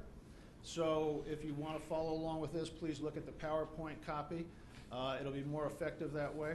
The staff report is much more detailed for council and their information.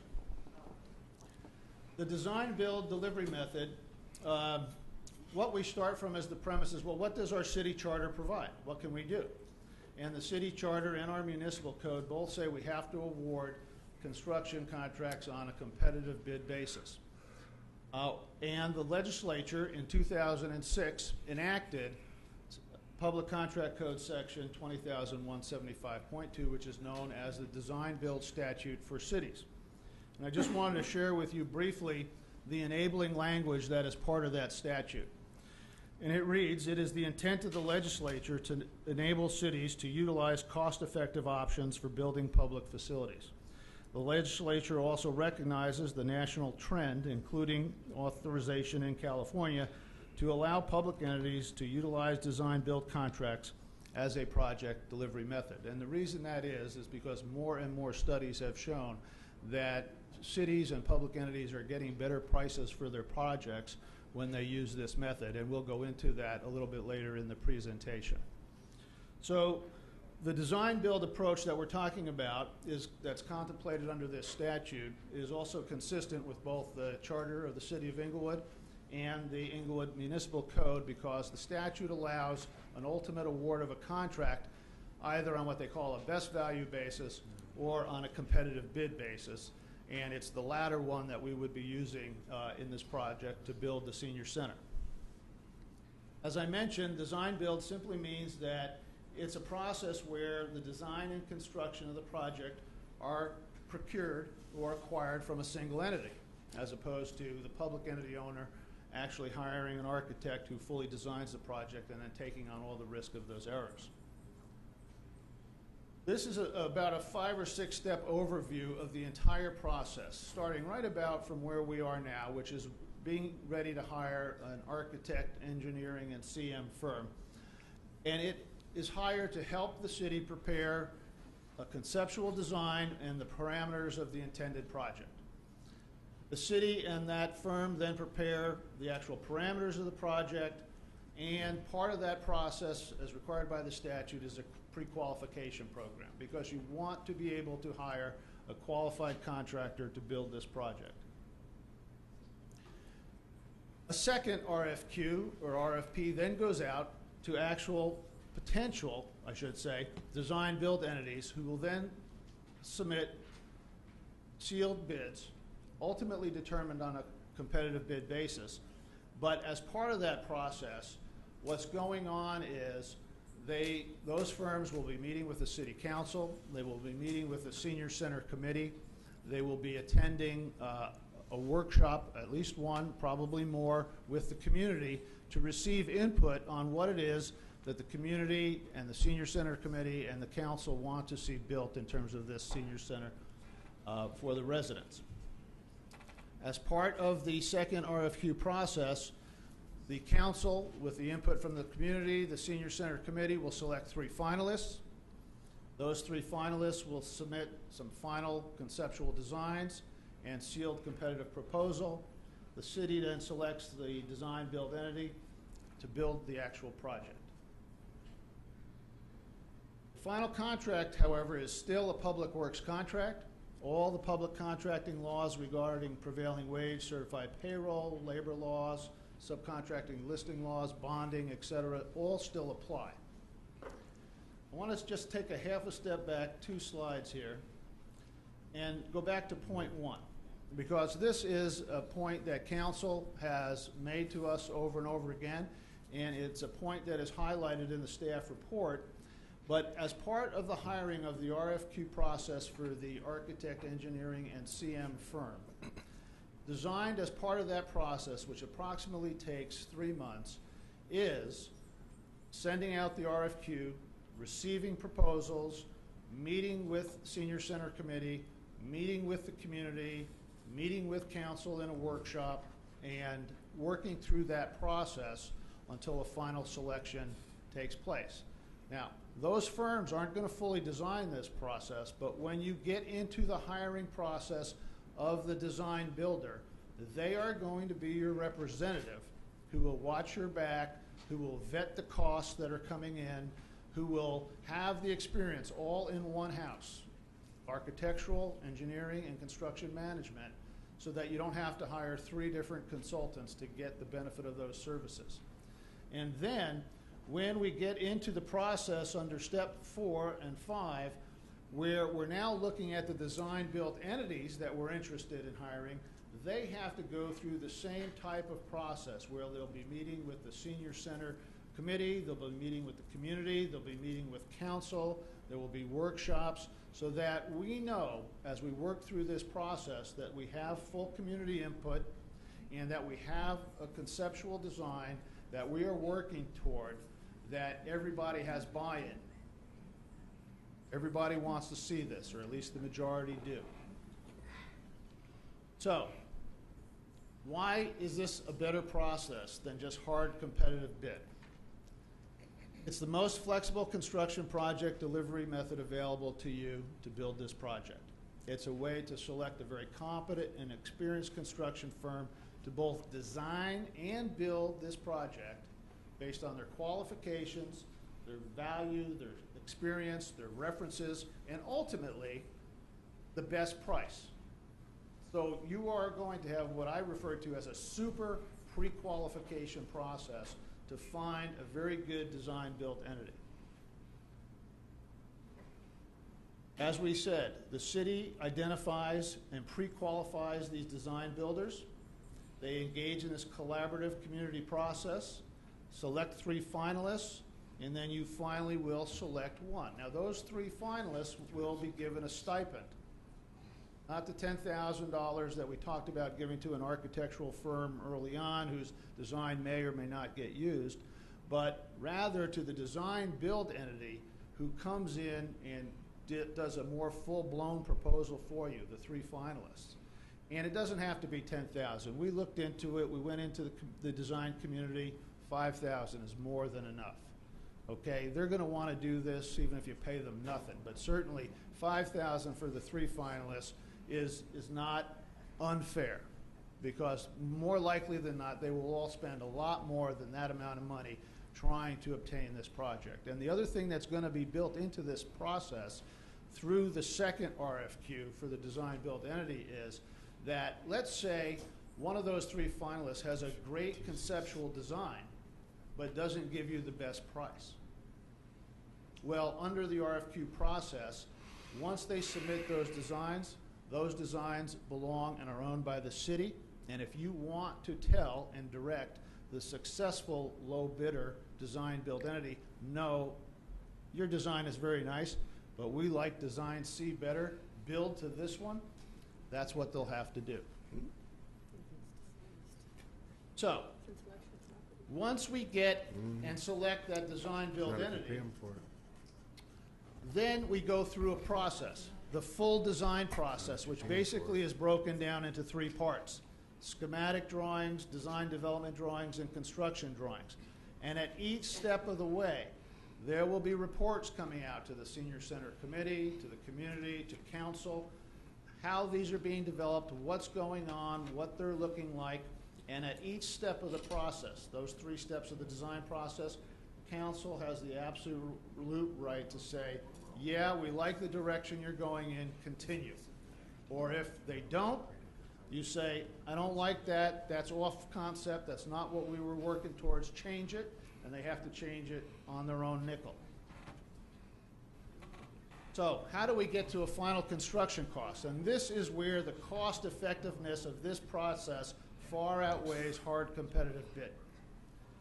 The design build entity that you select will be selected based on a couple of factors. They will submit to you a number to perform the pre-construction design services that I just went through, which are those 3 right there. They're all going to give you a price to do that.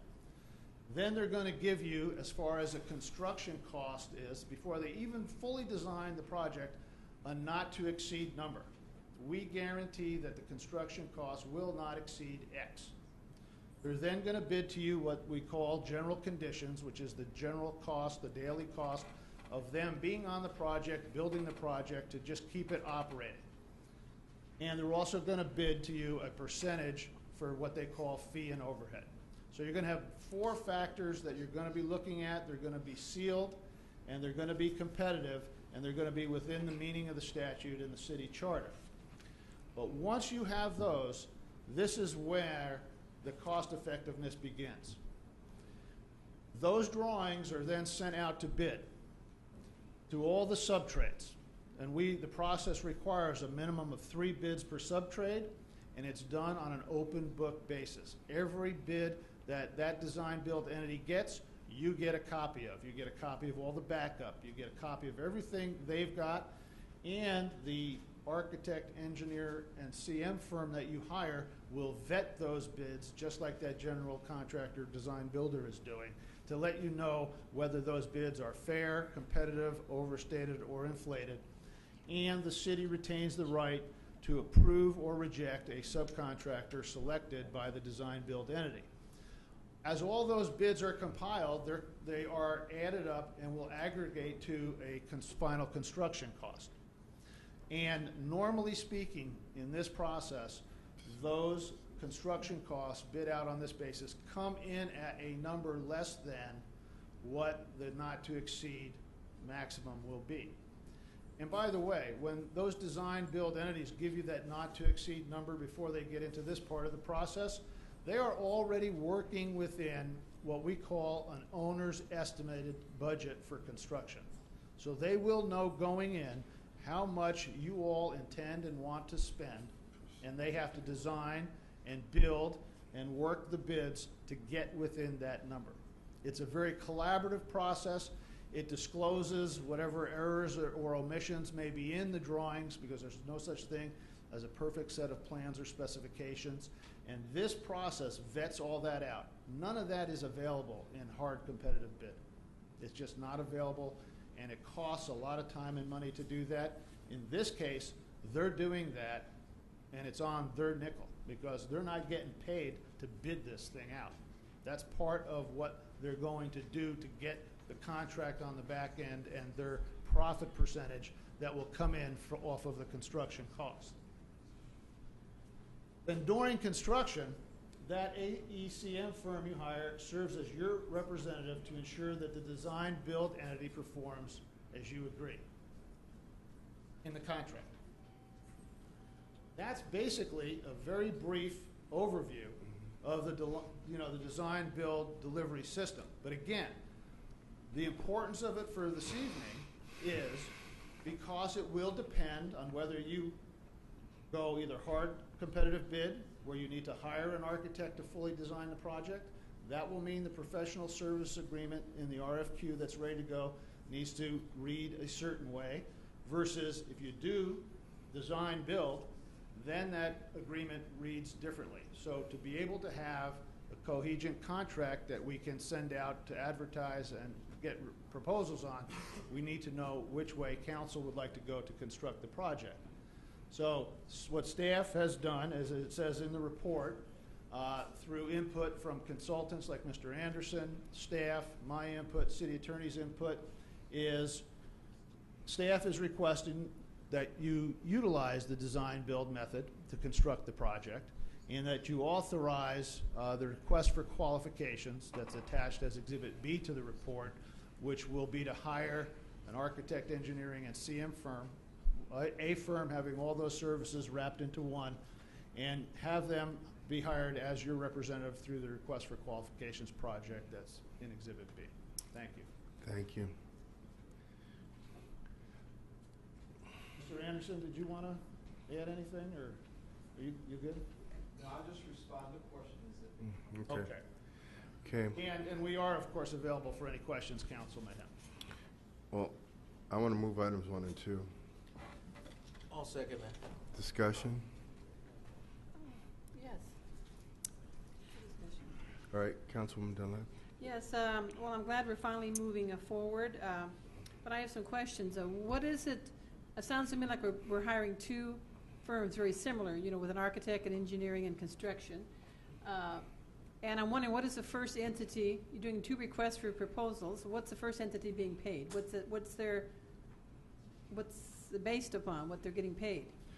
Well, they will be performing a number of different services. So right now, I understand the services. What are they being compensated?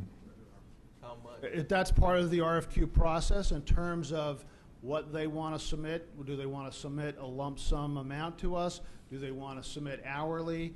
So on and so forth. The process is crafted in such a way that we have outlined for them, if this goes design build, these will be the services you will need to perform over this period of time, and they can propose to us. It's a professional services agreement. So it's almost like a project manager.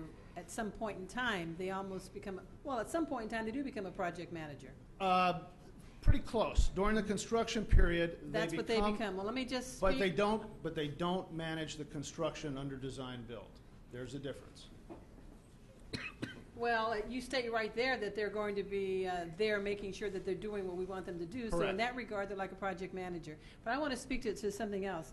I obviously want to get this moving like everybody else does, but I have a concern about the creative aspects of this project. It sounds to me like we're going to be hiring a firm that's going to basically design it. So then when the people who bid on it, who might have their own design ideas, completely different, but we might like even better, it's out. They're going to be expected to conform to some degree. It actually says that in the staff report, that they're going to be expected to follow the conceptual design of the first entity we're hiring. And I actually want as many creative ideas as possible.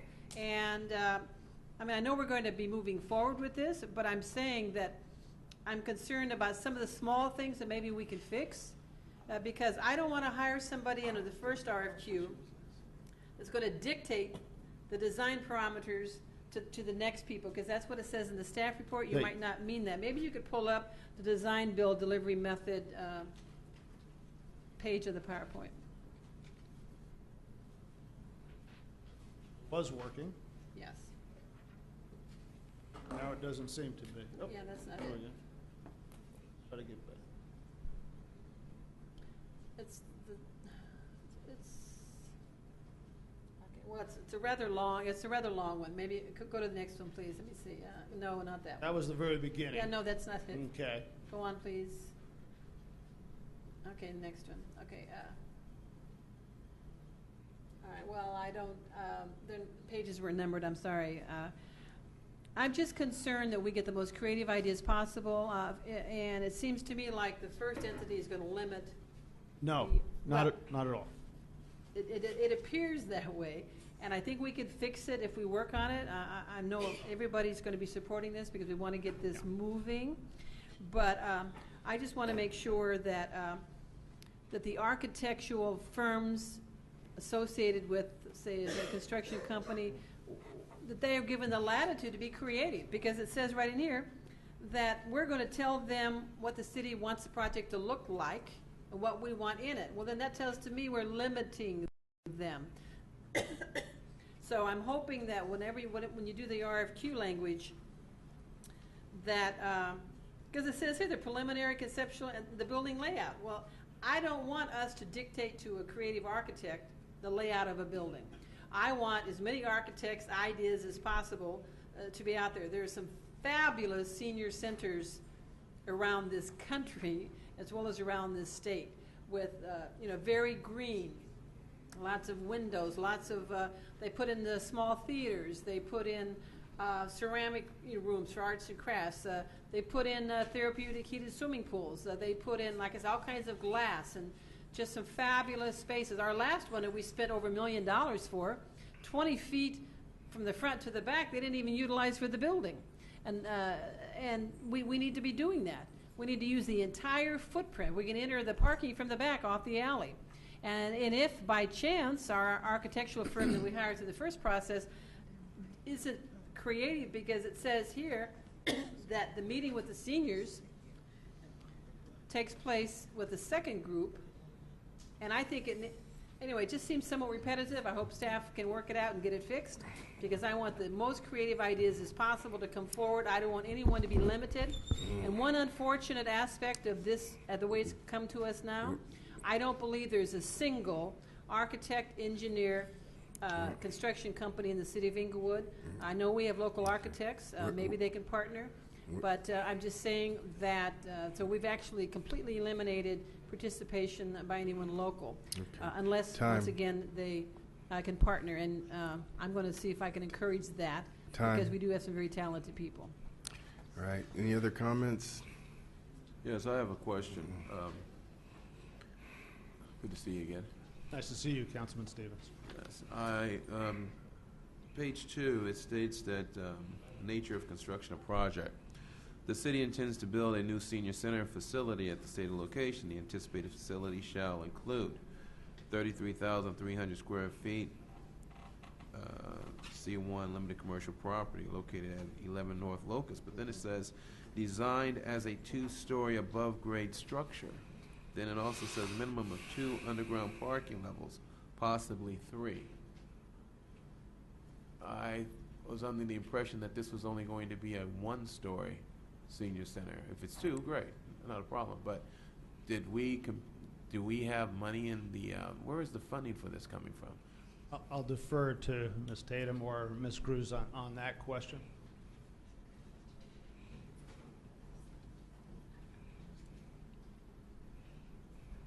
We have approximately...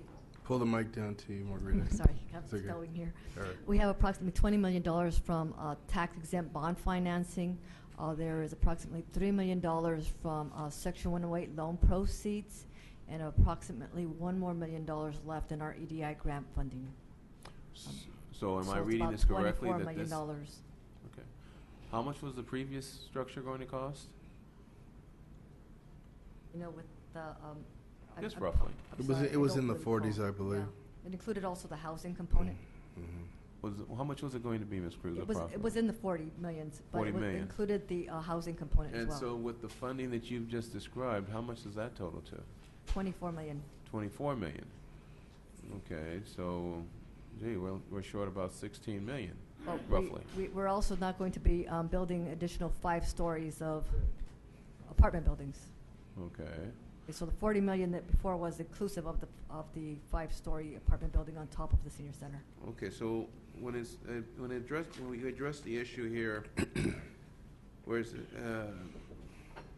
Where we start, it addresses the issue of payment, and basically up top of my head, it states that HUD 108 funds are going to be used for financial payment for the final entity that's going to design this or manage this project. And we're using HUD 108 funding, Ms. Cruz, for that? It can be used. It can be and used? the EDI funds as well. Well, according to this, it says that it is going to be used. There, let me find it. And the reason why I'm asking that is because didn't we place the HUD 108 funds into our general fund back about, well, when I first came on board? we had, remember HUD 108 that was used on Market Street, and then it was repaid. Then we took the HUD 108 money, which was about $10, $11 million, and we placed that into the general fund to balance the budget. Now, I'm wondering, if we take that HUD 108 money from our general fund and utilize it for this, then aren't we creating a shortfall in our general fund? These funds that I'm speaking of have already been appropriated through a cooperation agreement, and to the extent that, and I'm not familiar with what was allocated to the general fund, et cetera, but these funds have already been appropriated for this purpose, and they're not being drawn from any general fund. This was specifically established already through a cooperation agreement that the city has previously approved. Okay, so this is to, okay. There's no impact on the general fund. So it has no impact on the general fund. We're utilizing HUD 108 funding. This project's going to be completed in 2016, correct? We believe so, yes. Hmm? That's the intent. That's the intent. Okay. So I still have a question for you. When does the residents, or when would any person, have an opportunity to say what they want inside of this? I heard a resident say that, not here, but in my community, in my district, that they would like to have something similar to a community center that was specifically focused on just exercise, health, and that it would have a track inside, machine. Since we no longer have a YMCA here, or YWCA, or anything like that, that would be something that could be utilized by the seniors as a place to go and exercise. Now, if we, as a body, decided that we supported such a concept as that, since we're no longer going to have the housing component, correct? Yes. We're no longer having the housing component to this, correct? Correct. Okay. If we as a body decided this was something that we wanted to pursue, would we be able to do that once we vote yes for this? At this point, yes. The intent is during the first architect putting together, when we say conceptual design, we're actually talking about more of a program concept. And so at the early stage, we're going to be meeting with the seniors to talk about programming and the kinds of things that they want this particular center to be able to, the kinds of functions they would like to see out of the center. And that will be included in our conceptual design, or what do you call it, the schematics that we're going to ask for in the next RFQ when we do the design build part. But initially, this first architect that we are hiring will help us with the various meetings with the community to draft up the program. It's more of a program concept, program design, you might say. Okay, it's time. Councilman Morales. I would just briefly like to say that we should have probably done this process a while back, maybe a few years ago. Instead of, it's an extremely flexible process, and I don't believe it limits us or the creativity of the architects. What we're saying is, as many people as want to put out a bid, come forward and show us what they got, that's fine. We get to dwindle it down to 3 top ones. Out of those 3 top ones, we could pick one, but we could also have them build what one of the other ones did.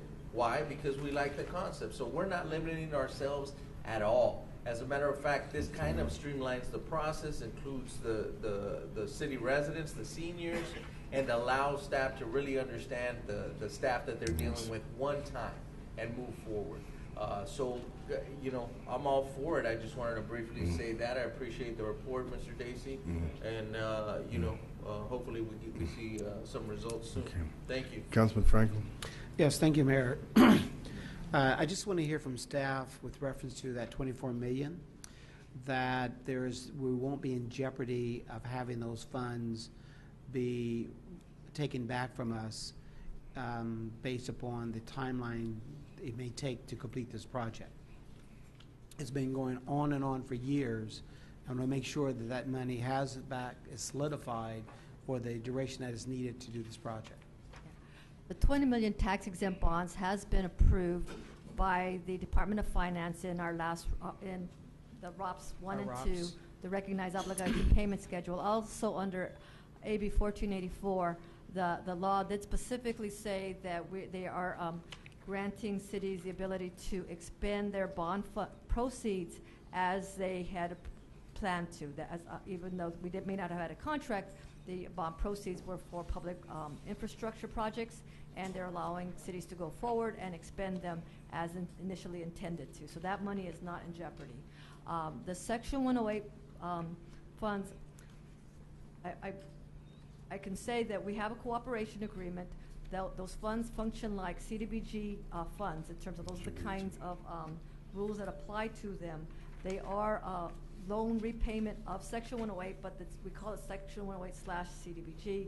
It's how we determine to allocate those funds. Those are not funds at risk of being removed from us. The other funds that we have are the EDI funds. We have approximately $1 million left that we have to still expend. We have until September 30th, 2013 to complete that full expenditure.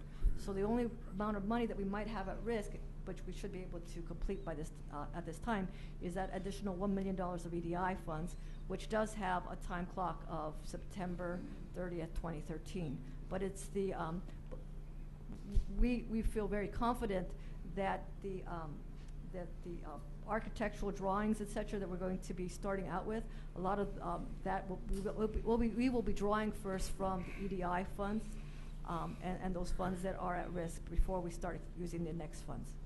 I just want the level of confidence knowing that when we go down this road again, that there won't be any hiccups, because once we engage the public, the council's on board, and that we are able to move this project forward by design, that someone will say, oops, we had a deadline to expend those funds and we don't make that deadline. Now all of a sudden these funds may have to be given back to the appropriate entity that made them available. The other thing I like about this proposal is that we don't have to deal with the other challenge we had before, where we had a architect design that, in the opinion of the construction management, was not complete, and then there was a debate about what is proper and what is improper, and then who absorbs the cost. In this concept, we erode that because the company that we reach out to will be the ones liable for that, and therefore we're able to move this project forward, streamlined, and as the initial presentation came out, expeditious and cost-effective. And that's what I'm looking forward to get it done. And as some of the seniors say, we want it done in our lifetime. Thank you, Mayor. All right. Mr. Daisy, that was an excellent presentation. Your background and credentials are impeccable. I want to thank staff for bringing to us with their expertise what we needed to do as opposed to what we asked for. That was really great. I have experience with a design build. Mr. Anderson was assistant city manager in Santa Monica, oversaw the construction of the Santa Monica Police Department when I was a chief there. The project came in early, under budget, and it's one of the most beautiful police facilities in the country. Design build projects get finished, and we want to get this finished, and we want to get it done expeditiously. So thank you very much. Madam City Clerk. Councilmember Stevens. Aye. Dunlap. Aye. Morales. Aye. Franklin. Aye. Mayor Buds. Aye. Consent calendar items 2 through 7. Move approval. Second. Councilmember Stevens. We'll pull 3. Items 2, 4, 5, 6, and 7. Pull 3. Mm-hmm. Councilman Stevens. Aye. Dunlap. Aye. Morales. Aye. Franklin. Aye. Mayor Buds. Aye. Item 3. Staff report recommending approval of agreement with Bob Murray and Associates to perform executive recruitment services. Move item 1 and 2. Second. Staff report, or do you just have a question? Just a question? With regard to the invoices that are submitted, is it they receive full payment based on the fact that recruitment is taking place, or that they paid hourly? Do they submit an invoice to us? Good evening, Council. My name is Michael Falco. I'm the Assistant City Manager. One of the departments that I manage is the Human Resources Department. With respect to this particular item, the recruiting firms typically will bill us at the end of the recruitment process, and they usually bill us in full. The only exception to that would be if there's expenses that are incurred for potential travel of a candidate that is deemed desirable to interview. Those expenses are typically added. You'll notice that under the background, for example, for the CFO, they would have billed us a fixed amount plus an estimated amount, and then that estimated amount is only used if necessary. All right, but we do have invoices with regard to, from them. Yes, ma'am. That's itemized. Yes, ma'am. Thank you. That's all. Madam Thank you, City Clerk? Councilmember Stevens. Aye. Dunlap. Aye. Morales. Aye. Franklin. Aye. Mayor Budd. Aye.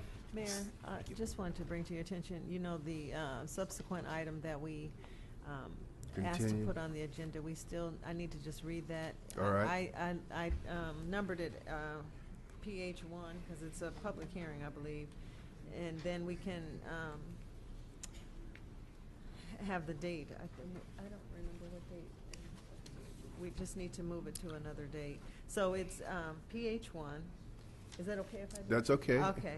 PH1, and that's to continue a public hearing to consider zoning code amendment 2012-03 to modify regulations for the sales of distilled spirits and off-site consumption. And I just need a date that we need to, The 18th? the 18th. Is that a public hearing? No, but we did schedule your workshop for Okay, the yeah, okay, then make it the 25th. 25th? Mhm. Okay, the 25th it is.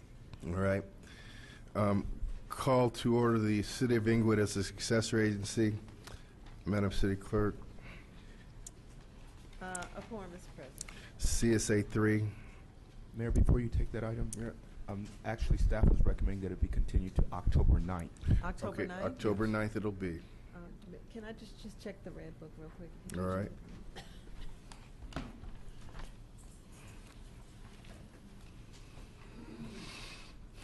That's good. That's good. Thank you. All right. October the 9th. Okay. CSA 3. CSA is approval of the minutes held July 17th, 2012. Move approval? Second. Madam City Clerk, Agency members, Stevens. Aye. Dunlap. Aye. Morales. Aye. Franklin. Aye. Chairman Budd. aye. We've already done CSA 4 and DR2. CSA 5. Monthly Treasurer's Report for the month ending May 31st, 2012. Receive and file, adjourn the City of Inglewood as a successor agency, call into order the Inglewood Housing Authority. Quorum is present. H2. Approval of the minutes held July 17th, 2012. Move approval? Second. Madam City Clerk, Agency members, Stevens. Aye. Dunlap. Aye. Morales. Aye. Franklin. Aye. Chairman Budd. aye. H3. Monthly Treasurer's Report for the month ending May 31st, 2012. Receive and file, adjourn the Housing Authority, call to order the Inglewood Public Financing Authority. A quorum is present. F1. Monthly Treasurer's Report for the month ending May 31st, 2012.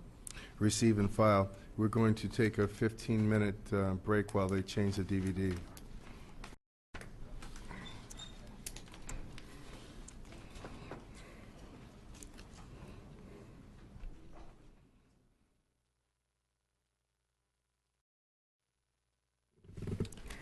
Good evening, Mr. Mayor, members of the council. There was a closed session held as the CS1 And folks, can we pipe down? Confidential conference with labor negotiators under Government Code Section 54957.6A, Employee Organization Service Employees International Union, Inglewood Management Employees Organization, Inglewood Executive Organization, Inglewood Police Officers Association, Inglewood Police Management Association, Inglewood Police Civilian Management Association, negotiators for the city is Artie Field, City Manager, and Human Resources, and Jack Hoffman, Chief Negotiator. The meeting was regarding labor conduct of negotiations regarding salary and benefits. Discussions were held, however, no final action was taken. There was a closed session held as the CS2 closed session. Confidential attorney-client privilege, potential litigation under Government Code Section 54956.9B1, LAX specific plan amendment and implementation of the LAWA settlement agreement via the Residential Sound Insulation Department. Discussions were held, however, no final action was taken. There was a closed session held as to CS3, closed session confidential attorney-client privilege, potential litigation under Government Code Section 54956.9, subsection C, dispute with ICTV, Discussions were held, however, no final action was taken. There was a closed session held as to CSA 1, closed session confidential attorney-client privilege, potential litigation under Government Code Section 54956.9B1, implementation of the disposition and development agreement for the property located at 335 South Glasgow Avenue, Inglewood, California. Discussions were held, however, no final action was taken. And that concludes the reports out of closed session for this evening, Mr. Mayor. Thank you, Mr. City Attorney. CC1. No verbal reports, thank you. CT1. Monthly Treasurer's Report for the month ending May 31st, 2012. Receive and file. CT2. Verbal reports. Welcome, Madam City Treasurer.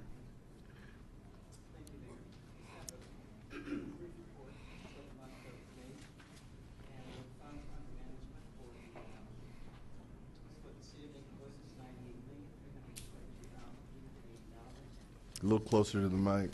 Yeah, no, it was not turned on. Yeah, the funds under management for the month of May 2012, $98,322,380, and the interest earning $32,667, and the successor agency funds under management is $99,933,100, and the interest earnings $16,014. These funds are with our trustee, Housing Authority, $100,048, Public Finance Authority, $2,533,388. Total funds under management, $200,888,916. And I did pass out the report to those that was in attendance. And if any of the community would like to receive a report, just let me know, and I will get a copy to you. And also the bills that was paid for the month of July was 12.3 million, and the net payroll was 2.5 million, gross payroll 3.5 million, and a total for the month is $14.7 million. For the month of August, that's 4. The total accounts payable or bills paid is $8.3 million, and the net payroll again is $2.5 million, and the gross payroll is $3.5 million, and the total for the month is $10.8 million for the month. Also, would like to just briefly regarding interest rates, they're still quite low. The 1-year bond up to the 4-year bond are all under 1%. So they're in the range of 0.3 to about 0.92 for the 4-year bond. And you do have a 5-year bond that's only at about 1.03%. So the rates continue to be quite low. And the state rate also is quite low. The daily rate is 0.37 for the state pool, and the quarterly pool is 0.36. which is quite low. And also regarding home sales are up, and they're up about 6%, and for the city of Inglewood seems to be leading all of the South Bay, including some of the other cities. The homes that were sold in Inglewood was 40 units. In district zip code 90301, there were 8, 302. There was 6, and in 303, 9, 304 is 3 units, and for 9305 is 14 units. That was the most in unit in district, well, the zip code 90305. So again, Inglewood is leading all of the other cities. Hawthorne had 27 units, Carson 36 units, Culver City 17 units, Redondo Beach 38 units, Hermosa Beach in Manhattan and El Segundo had 17, 37, and 9 units. Torrance had the most because Torrance is a bit larger than our city. They sold 82 units. And Santa Monica, 27 units. Rancho Palos Verdes, 34. And Palos Verdes Peninsula, that's 17. Gardena, 4. And Linwood had 21. Compton had 67 units, but I'd like to add also Compton also had an awful lot of foreclosure. But again, Inglewood was leading all of the others cities with units sold, and the the median price was roughly about $345,000 for the units that were sold. Altogether, the homes sold throughout the city was roughly about 5,600 units that were sold. And again, the median price was $345,000. And that concludes my comments and my remarks. Thank you. Madam City Clerk, we're going to move to CI1 and CI2. The time limit's going to be 5 minutes, so wanted to let you know that. Call CI1. Initiative by Councilmember Stevens recommending the need for a forensic audit of the Residential Sound Installation Department program. Thank you, Madam City Clerk. Colleagues, ladies and gentlemen, I just want to clarify the definition of forensic audit. It seems to be a slight misconception. You know, there is Black's Law Dictionary. The City Attorney, I'm sure you're familiar with that. Or if you go to legaldictionary.com, it states the following. Forensic audit defined. Many different organizations consult forensic audits, audit accountants. Corporations hire forensic audits. Excuse me. Take a moment here to compose myself. You know, this is this is an issue that's very close to me. I've been fighting this issue for many, many years. I never thought that it would be so difficult to simply try to convey to colleagues who are supposed to be moving towards the same goal as myself, which is to make it possible for everyone to have their home sound insulated. So we'll start again. Many different organizations consult forensic accountants. Corporations hire forensic accountants to investigate allegations of fraud on the part of their employees, suppliers, or customers. Attorneys consult forensic accountants to obtain estimates of losses, damages, assets related to specific legal cases in many areas of the law, including product liability, shareholder disputes, and breaches of contract. In criminal investigations, forensic accountants analyze complex financial transactions such as those in the stock market manipulations and price-fixing schemes. And then it states, forensic audits also help governments achieve compliance with various forms of regulations. Once again, forensic audits also help governments achieve compliance with various forms of regulations. So, what is my initiative specifically asking for us to do? It is recommended that the city staff prepare a request for proposal, an RFP, to be brought back for City Council approval within 90 days for a detailed forensic level audit of the Residential Sound Installation Department to further scrutinize issues brought to light in higher level, less detailed management review audits and grant reporting audits noted later in this document. Recommended scope is all transactions over $100,000 from time period of federal grant AIP 3-06-0139-N1 to the time period of federal grant 03-06-0139-38, approximately 1987 through 2010. Now, colleagues, here's our situation as I'm viewing it. And I've given the audience as well as yourself a complete copy of this with support documentation. If you take a look at the LAX Master Plan Community Benefits Agreement of 2010 Annual Progress Report, it states very clearly, this is one of the reasons why we need to have an audit. Status, in progress. The County of Los Angeles requested funding for 2010 in the amount of $7,500,000. The City of Inglewood, for the second year in a row, has not requested any annual funding. The City of Inglewood, for the second year in a row, has not requested any annual funding. We're trying to get people's homes sound insulated, and we're not asking? Why did we do that? A forensic audit would tell us why. Why were we not asking for money to sound insulate people's homes, but yet we were telling them that we wanted to sound insulate your homes? Move forward to the status report noise mitigation programs presentation to LAX Community Roundtable, May 9, 2012. If you take a look at this document, the average cost in the city of Los Angeles to sound insulate a home is $21,691. Once again, the average cost to sound insulate a home in the city of Los Angeles, $21,691 when Los Angeles World Airport does it. Okay? Go to the next page. In the city of Inglewood, average cost is $68,000 to sound insulate a home. Now understand, Los Angeles is Westchester, Kentwood, Playa del Rey. That's Los Angeles. Here in the city of Inglewood, it costs us $68,050 to sound insulate a home here. Now it's very simple to figure this out. You simply take the total units mitigated, 4,000, and you divide it into $182,719 and $182,719,402. That's all you have to do.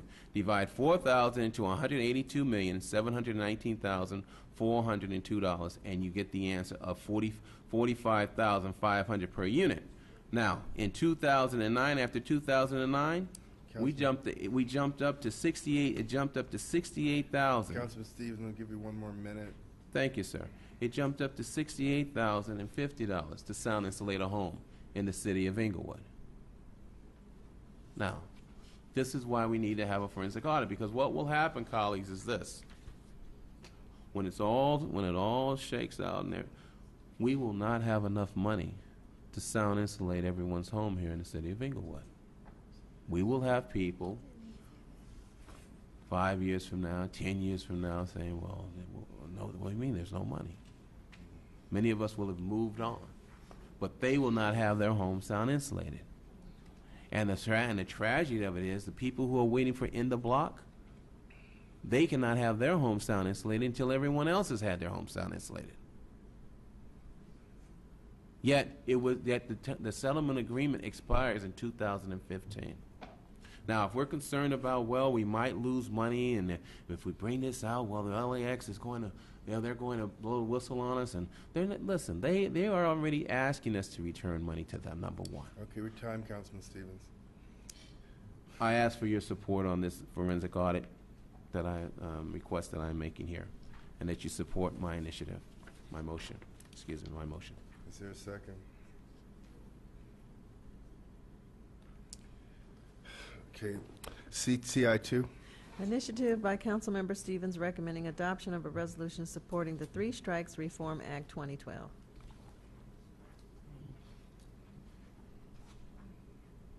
Councilman Stevens, 5 minutes. Okay. All right, colleagues. Well, okay. So this particular initiative here is addressing the three strikes rule. We have a number of individuals who have been sentenced to prison for 25 years. Maybe you know the most notable story of this person who actually was accused of stealing a sandwich on Santa Monica Pier. He received 25 years because it was his third strike. Yeah, 25 years. Got him. And so, well, it wasn't Santa Monica, perhaps you remember it. But the issue here is this: about 26 states have three strikes laws, but California is the only one that allows prosecutors to charge any felony as a third strike, which carries a sentence of 25 years to life. The proposed measure would reserve the toughest penalty, 25 years to life, for the baddest of the bad. It would allow only certain hardcore criminals, including murderers, rapists, and child molesters, to be put away for life for any felony offense, including shoplifting, while restricting the third strike to a serious or violent felony for everyone else. Colleagues, I'm bringing this forward because an analysis of the prison population, which reflect here in the state of California, the social costs are borne disproportionately by African American men, who constitute only 3% of the state's population, but represent approximately 33% of the second strikers and 44% of the third strikers among California prison inmates. Furthermore, I would like for you to consider this item because District Attorney Steve Cooley, he has been opposed to the three strikes law, and I just ask for your support. And what I am asking you to do, what I'm requesting us to do here is to support the Three Strikes Reform Act of 2012, and simply a resolution, and the resolution states as follows. A resolution of the City Council of the City of Inglewood in support of the Three Strikes Reform Act of 2012, Proposition 36, whereas the State of California has legislated and enacted a three-strike law which allows nonviolent and non-serious offenders to receive 25 years to life sentences or greater in prison, and whereas such sentences are cruel and unjust, upheld primarily against the poor and minority populations, and whereas these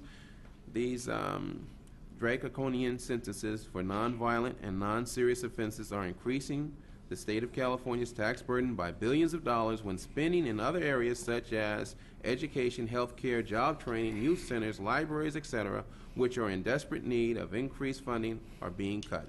Therefore, be it resolved that the City Council of the City of Inglewood hereby supports the Three Strikes Reform Act of 2012, Proposition 36, and authorize the mayor to send a support letter to the families to amend California's Three Strikes and the NAACP Legal Defense and Educational Fund. I second.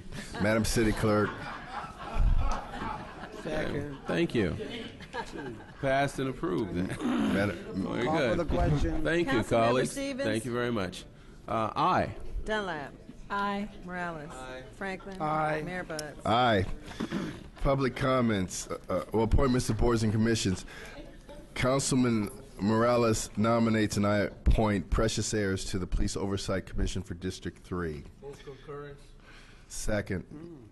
Madam City Clerk. Councilmember Stevens. Aye. Dunlap. Aye. Morales. Precious Franklin. Ayers. Aye. Mayor Buds. Aye. Councilman, when you get a chance, can you just give us the I'll have that information and the information correct given spelling? to you tomorrow. Thank you. Thank you. Public very much. comment. Any person wishing to address the council for any matter connected with city business not elsewhere considered may do so at this time. Ladies and gentlemen, the name is Green Space. I come from Jamaica. I'm a businessman here, you know. And I want to come today to sit to the meeting, city council, and all the staff and the gathered together, residents of Inglewood. Jamaica Independence Day was a wonderful thing in the city. The picnic that took place on Sunday was fabulous. The support we got was just wonderful. And the Jamaican community and the varied Inglewood residents and LA residents that came, they enjoyed themselves. The bombing, the party, the cocoa bread, everything. The music was fantastic. I even sang and danced, Mr. Mayor. Oh no. You should have just seen Oh it. my God. I broke it down like you would not believe it. We had a good time. Patrick is here also, but he likes to stay behind the scenes. Patrick has been a head cook and bottle washer when it comes to organizing things. LAX Hyundai supported us wonderfully. They brought out some Hyundais, they brought out some Dodges, and they got great leads out of that stuff. The salesmen were there to help us. But it was surprising to us how many people hadn't been to the park before. They said, my God, what a jewel. There's one group called Caracabella, and they have a festival each year in Westchester. And then the director of Caracabella was there. And in the Westchester thing is that they have the whole carnival thing, the parade, the cars, the feathers. It's just like being in Brazil at carnival time. And so she said, my gosh, we got to try to bring Caracabella here because the amphitheater is just a wonderful setting. And it's a secure setting.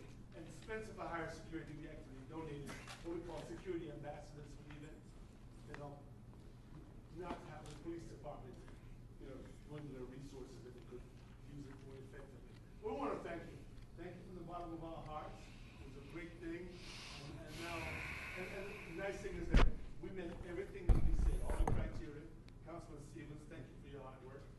We had just a few hundred people as the day went on, so we didn't have any big crowds and nothing was out of control. You know? Food was good. The pool looks so beautiful. My God, you guys have done great work here in Inglewood. We should be proud of ourselves. That's my great words for the day. Thank you, Wayne. Thank you. My name is Alfonso Parker Jr. I'm a Vietnam vet, conscious objector. Real quickly, you know, this young fellow who wasn't even born until after Vietnam. Romney's vice president. Joe Biden said that he's going to put you back in change. You laughed. It's no joke. This stuff that the Republican Party is doing, they're going to take every program, every entitlement that you have gained, all the way back to 1932. That's where they're going to go with this if they get in. Now, that being said, get your head out the sand and your butt out the sun. But anyway, let me read you a thing here real quick. 1934, a plebiscite in Germany approved the vesting of sole executive power in Adolf Hitler. Now, in 2054, Dwight D. Eisenhower, president, created or signed the Communist Control Act outlawing the Communist Party in the United States. Well, you know they've been here and still here. But just before his presidency was over and Kennedy came, he said, be leery of a military-industrial society. That's what we're in right now. Fast forward 10 years ago, 2002, President George W. Bush, using Mount Rushmore as a dramatic backdrop, pressed Congress to give him a flexible, fast-moving Homeland Security. Homeland Security works outside of the Constitution, within the borders of the United States, and nowhere in the Constitution can you, no congressman, no president, no judicial body, bring that Trojan horse here. The CIA, which does that around the country, undermines, overthrows, changes the course of government. But you can't do that here. And that's what national security is doing with Homeland Security. People, wake up. Thank you. By the way, talk about me real quick. They have, let me put my glass on. Oh, okay. Talking here, and I keep banging. I've been banging a long time. I applied for my benefits from the VA in 1995. I was in there in 94, and I was told to apply by the doctors in 94. I'm still doing it. If you read your paper, a 92 war veteran from World War II just got his benefits, and he filed in 46. Okay? Now, that is atrocious. It's wrong. And I just found out what WikiLeaks is all about. We've been hearing about WikiLeaks since 2010. Obama gonna clean that up. Guess what WikiLeaks is about? I found it out in the library, and it's all over the newspaper. WikiLeaks is about Vietnam from '66 to 2010. It's America's secret war.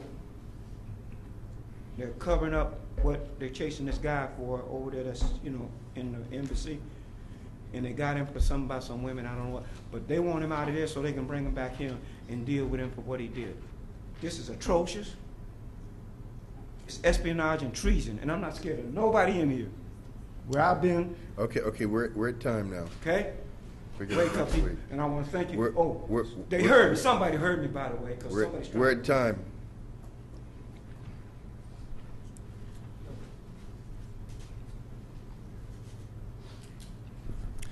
Mr. Mayor, Council, my name is Joseph Texera, District 1. Last week I was told that my microphone was not on when I spoke here 2 weeks ago. When I watched the meeting, I saw that just as I began giving all the reasons why I was asking this council to remove the mayor as council chairperson, the sound went off. What I described was that the mayor has apparently a long history of ignoring the rules of these meetings, the law, and even the civil rights of citizens. He's repeatedly misled and helped IPD mislead the public about my complaints. He's tried to scare me away from exposing misconduct by actually reading my home address on television when he knows that I was a witness to and helped IPD collect evidence of a drive-by on my street. The mayor has even gone so far as to actually try to convince the public that that drive-by on my street never happened. Even though several people reported the shots fired to IPD, I saw the victims and the car that shot at them, and the victims confirmed to me and my neighbors that they were shot at. And Chief Seabrooks admitted right here in December that bullet shells were found at the scene.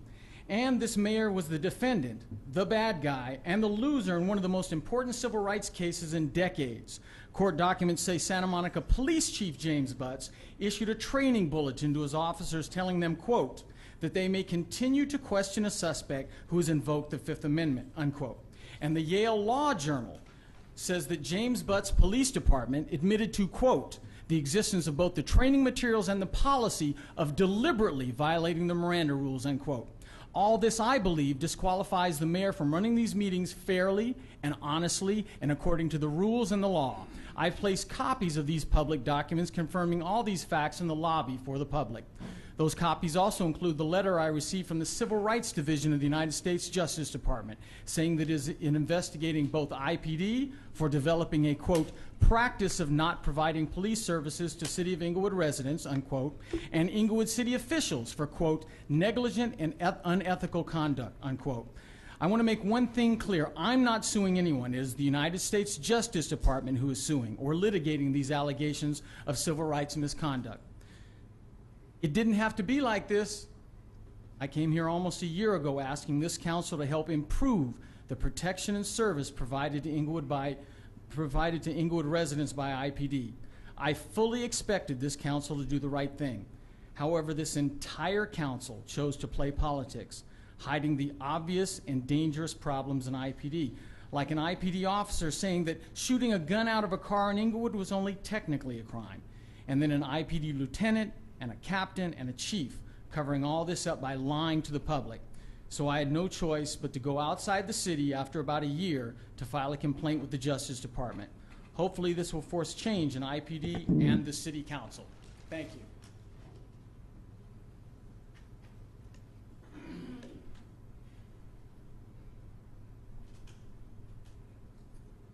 Good evening, City Council.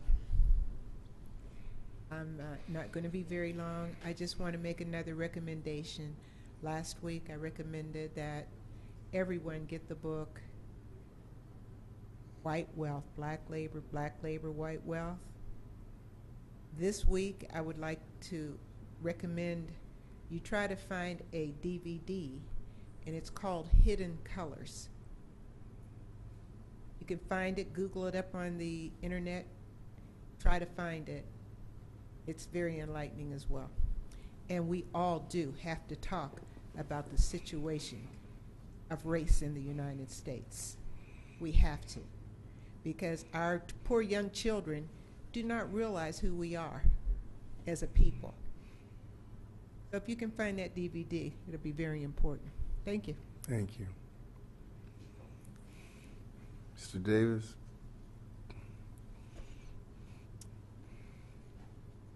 Good evening, Mayor and City Council again. I'm going to try to take a positive track and ask what's going on with Madison Square Garden in the form. When are they going to put shovels in the ground? I'm eager for something positive to get going. We've got a lot of things that we can lament about, but we got to move forward. There's no place to go but up. I hope we can't go much further down than what we are.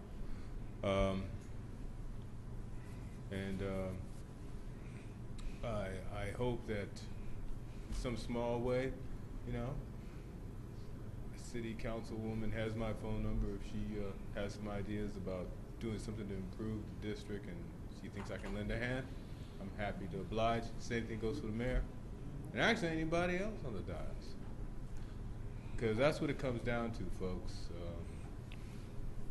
We all got to stick together, or we're all just going to crash and burn separately. It really seems that way to me now. We're still alive and kicking. I mean, several cities have already gone by the wayside, and it's interesting. The gentleman that was up earlier, he mentioned the military-industrial complex. It's a lot worse than that. I mean, we have several complexes I think we live under, and if we're not careful, they'll bury all of us. We have a scholastic industrial complex. Got a student loan? Declare bankruptcy tomorrow. Can you get rid of the student loan debt? No. But a guy like, say me, I can declare bankruptcy, owe $500,000. I can get rid of all of it. Tell me that's not an industrial complex. Just my 2 cents. But Mayor, Council, I'm praying, and I want to help. We got a lot of work to do in this city if we're going to survive. So you have a good night. Take care of yourselves.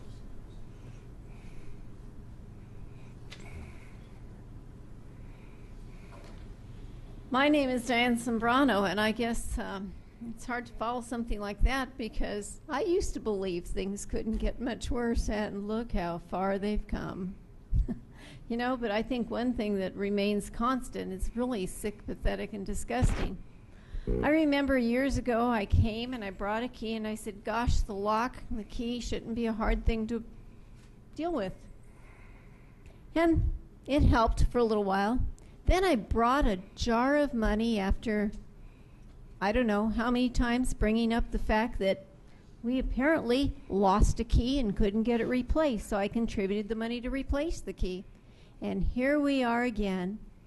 We pay people to do specific jobs, and they somehow can't seem to manage to turn a key. Why is it so very hard for anyone to get Center Park open on a regular basis? It's like the children of District 4 just really don't matter to anyone.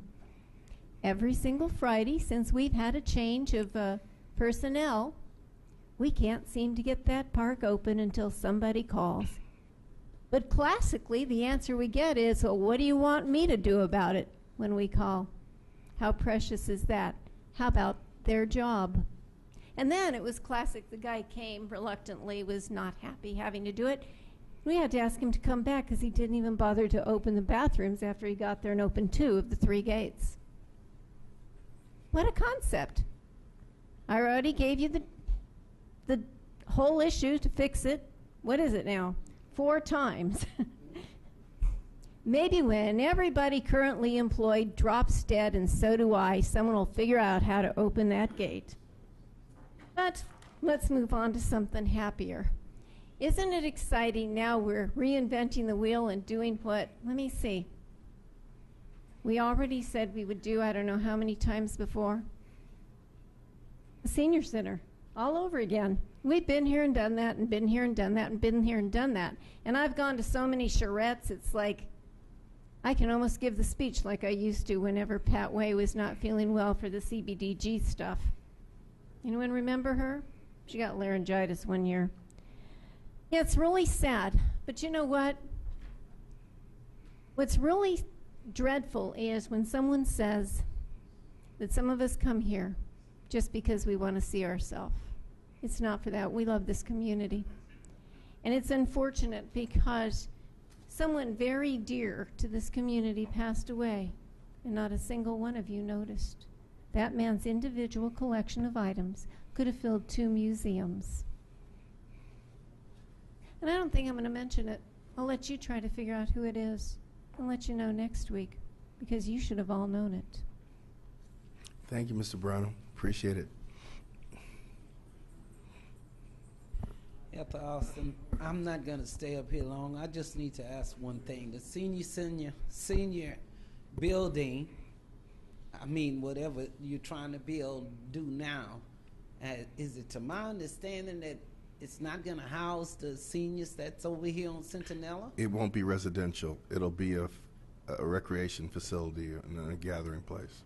There won't all be the senior there won't be housing. Any senior who wants to come, it's it's not housing. Okay, and I need to ask you all one other thing. Do we have an adult daycare center in Inglewood? I want to put Wayne in there. No, I'm serious. Adult daycare senior center. The closest thing that we would have would be the facility over at 80th and Crenshaw, I think it is. Well, it's near Crenshaw. Is that ability on Manchester, the former bowling alley. So we do have one, right? Yes. Okay, and my third thing, I wanted to bring it to the council's attention. No, it's private. Huh? It's private. It's a private one, not Oh, it's private? Oh, so they don't take insurance?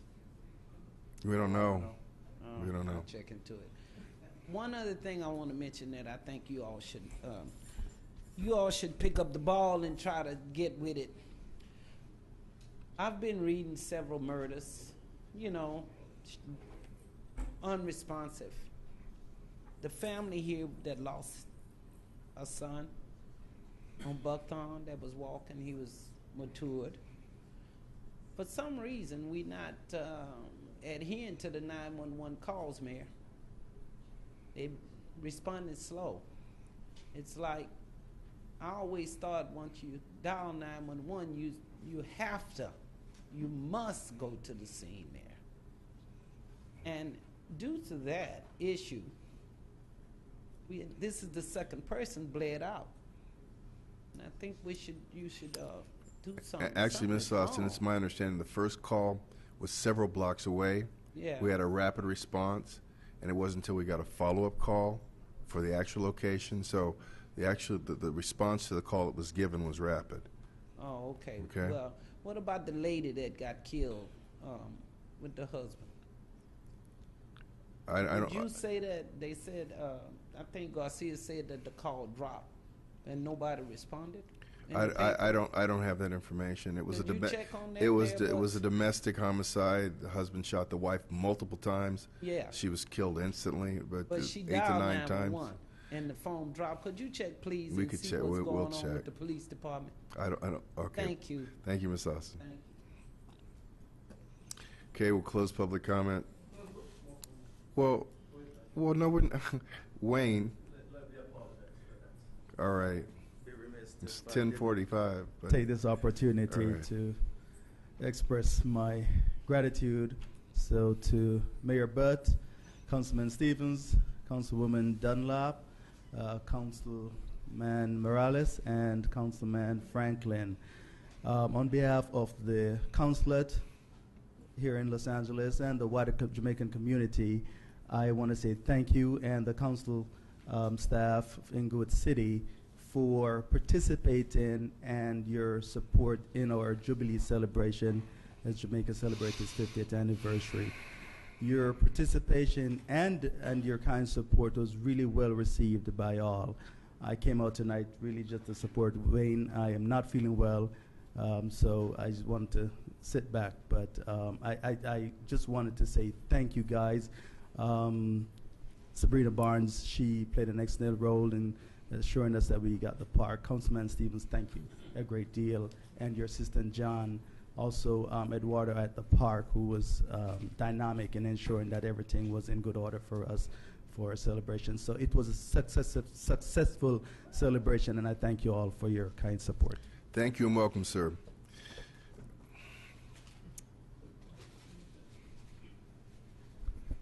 Good afternoon. My name is Willie A.G. Wasn't able to attend the city council meeting last week, but I did watch it on TV. I've always said that I'm proud city, beautiful city of Inglewood.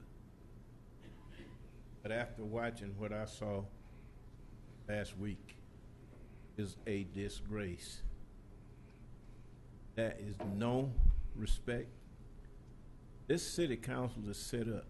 You have a mayor and you have 4 city council people. The mayor is the chair. But he's not given any respect from at least 2 city council people. I'm not calling any names, but the people they know who they are. I think this man is doing one heck of a good job here in the city. I know for a fact he's working for the city. He is the chair, but he don't have any respect from the 2 people. I don't think it's right. That is what kills cities.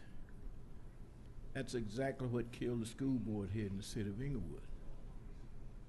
You go to the school board and all they did was argue and fight. This shouldn't happen to this city. This city's on its way.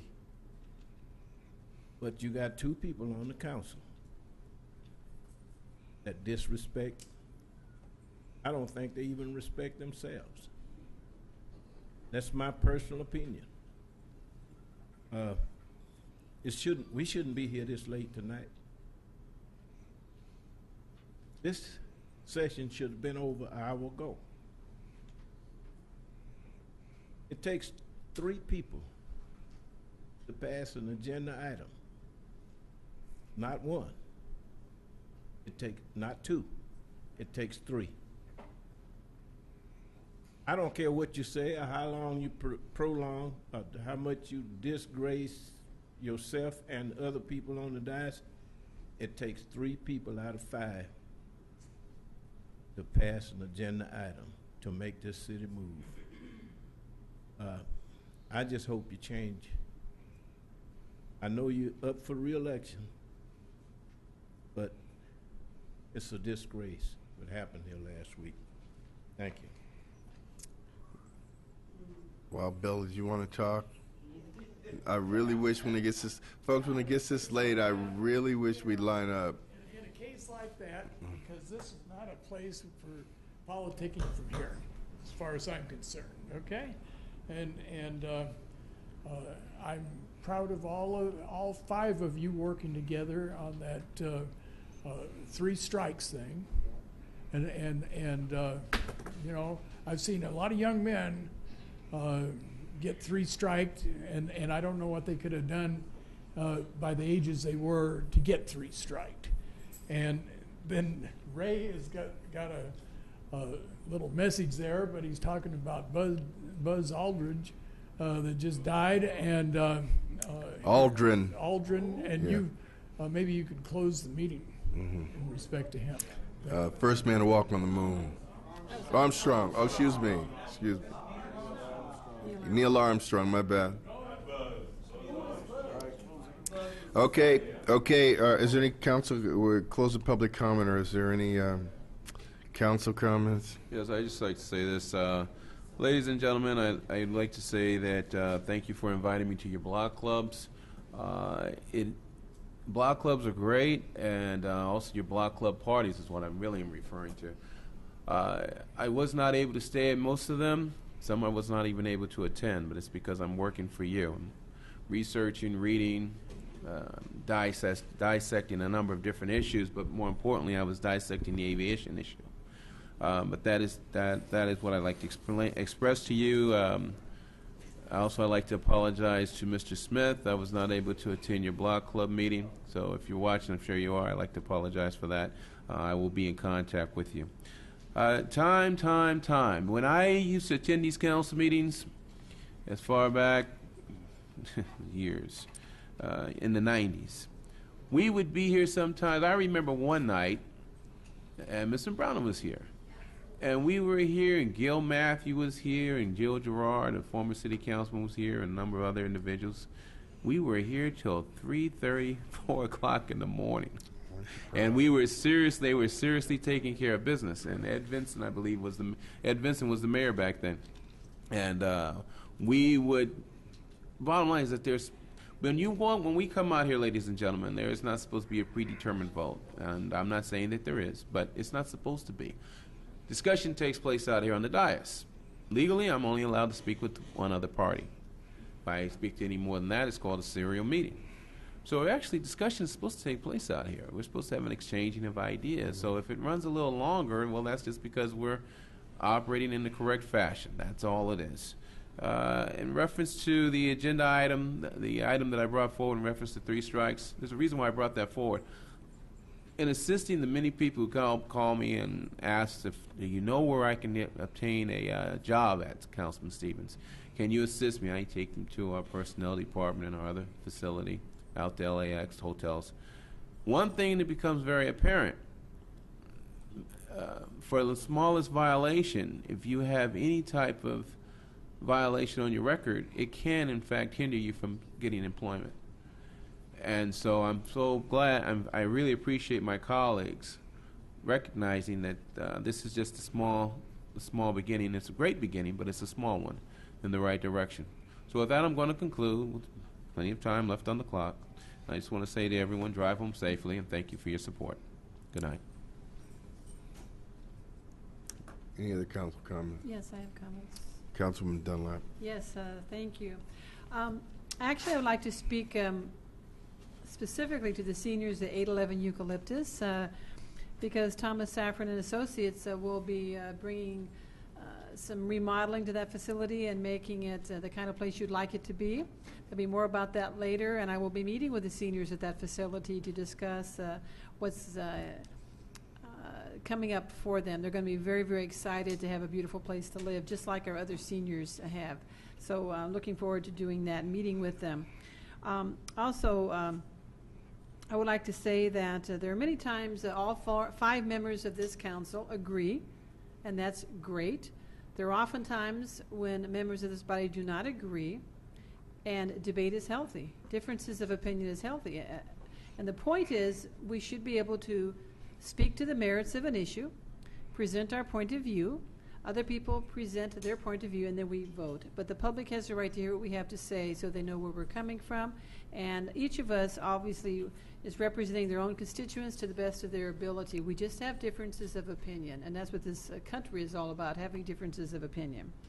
I would like to thank my colleagues, because we do often work together very successfully on the recent offering of a position to a new public works director and also a chief financial officer, 2 very critical positions that have been vacant for a long time in this city. We worked together, spent a lot of time interviewing, and made some selections that I think the public is going to be very gratified with the selections that have been made, because filling these positions is critical to the city moving forward. I would also hope that we will very soon put some focus on our human resources director, which has been vacant for several years, because that's also critical to this organization, and our police chief. Mr. Fields, the human resources position, do you have a timeline as to when we're going to be focusing on that, because it's critical? I'd like to talk to council about that issue in closed session rather than in public. There is a reason why it's not being filled right now. Oh, there is? Yes. Okay, well, I appreciate hearing about that, because we haven't had a human resources director for quite a long time, and it's vacant. So I don't know what it could be, but I look forward to hearing that information. I'm sure, Mayor, you're going to be adjourning this meeting in honor of Neil Armstrong, first person to walk on the moon. And actually, I have a photograph. My older daughter was actually born in 1969 in March. And when Neil Armstrong walked on the moon in July, I put her in front of the television, this little baby, and took her picture with the screen so I could see, you're going to be seeing the first person to ever walk on the moon. So we have that photograph. So it's very historical, and just his contributions to the United States and to the world are just beyond imagination. So he was a wonderful human being. Thank you. Councilman Morales. I just want to thank everybody for coming out. Thank you. Councilman Franklin. Yes, 3 things, Mayor. Thank everyone for coming out. And also just to announce that there's job opportunities with the South Bay City Council of Government. There's a job available in the South Bay Environmental Service Center program entitled Environmental Services Analysis in the transportation programs. If you're interested, simply go on the Google South Bay Cities Council of Government, and it'll give you more details about applying for that job. It's open until September 14th, 2012. And also, Mayor, I'd ask that you close the meeting. I was going to ask for last Tuesday, but we abruptly adjourned, and I asked that you close this tonight in honor of Jose Armando Preciado, who was simply a employee working at a retail store, closed the store up, and while he went to his vehicle, letting his engine warmed up, someone came by and shot him one time and killed him. And the family, he was married with 5 children, and now the wife is a widow, and these minor children now need help. So I ask that you hold up the family in prayer. Thank you, Mayor. Okay. Real quick on that correction, I'm a NASA bus. My dad was an engineer for Rockwell International, North American Aviation. And when they said Buzz, well, I thought of Buzz Aldrin. Most people don't know that Buzz Aldrin was on the same Apollo 11 mission as Neil Armstrong, and he was the second man to set foot on the moon. And now that Neil has passed, he's the oldest living of the 11 men that have walked on the moon. So Buzz Aldrin is also a very important person in lunar history. And I'm going to close the meeting in the name of Jose Armando Preciado, an employee of a local restaurant, and in the name of Neil Armstrong. We're adjourned. And we will never have a meeting till 3:30. I promise you that.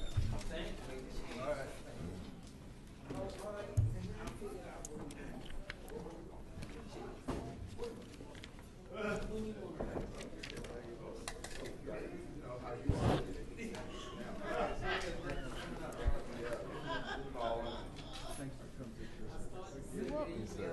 You're welcome. I wish I had a chance to speak. I know.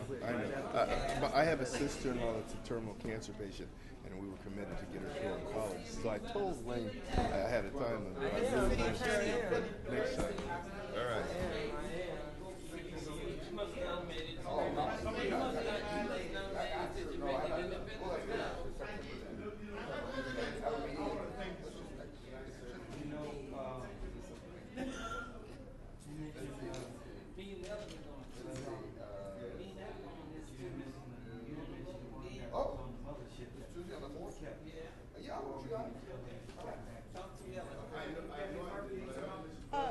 No, council member. I know. I got it. I got it. My team.